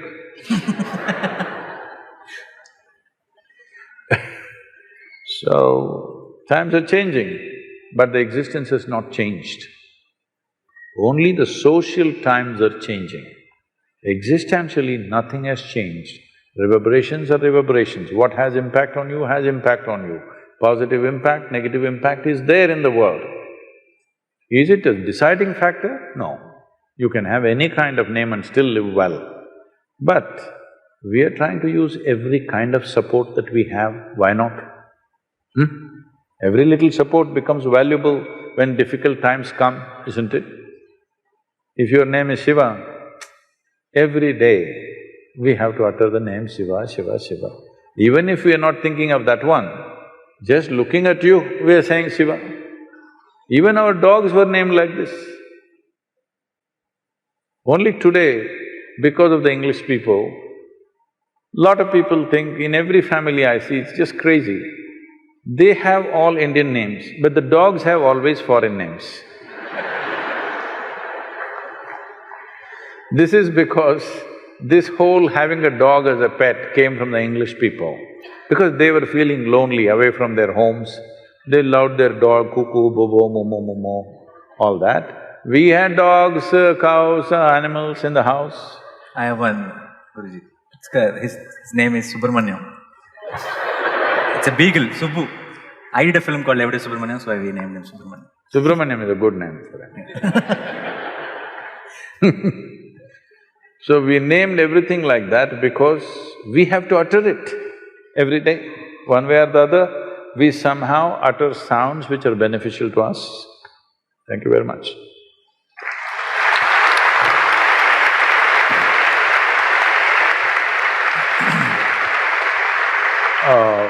Because this question, agriculture, was asked and there is a concern everywhere. Chennai has gone dry. Next they're saying Bangalore will go dry, Hyderabad is standing in the queue. I want all of you who are here today, if you're a concerned citizen of this country, in some way please participate in Kaveri Calling. We will give out a call how to participate. There will be… This is a more action-oriented thing than Rally for Rivers, because here we want to plant… To make 1/3 of Kaveri Basin green once again, we need to plant 242 crore trees. This is not like… we are going to go and physically plant everything. This will be done on farmers' land by them, but we have to support it. So we are looking at raising super large nurseries. Right now, we have over 24 nurseries across Tamil Nadu. Now we are seeing how to build these nurseries in Karnataka also. So, there is room, we will start a campaign, at least plant 1 tree for each one of you. If you're four people in the family, plant 4 trees. It will be a minimum amount of just raising the nursery kind of cost, not a very big cost. So, you don't have to plant just 1. And you may have a tree to sit under like Gautama the Buddha. It may work.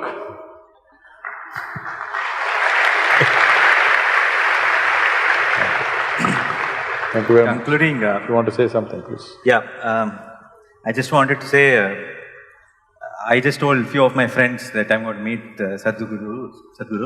So I thought they will tell me to take blessings or, they'll tell me questions what to ask. But you know what they said? They said, give him a hug, man, they said. You are cool, sir. This is a trick. No. This is a trick. No, it is not a trick.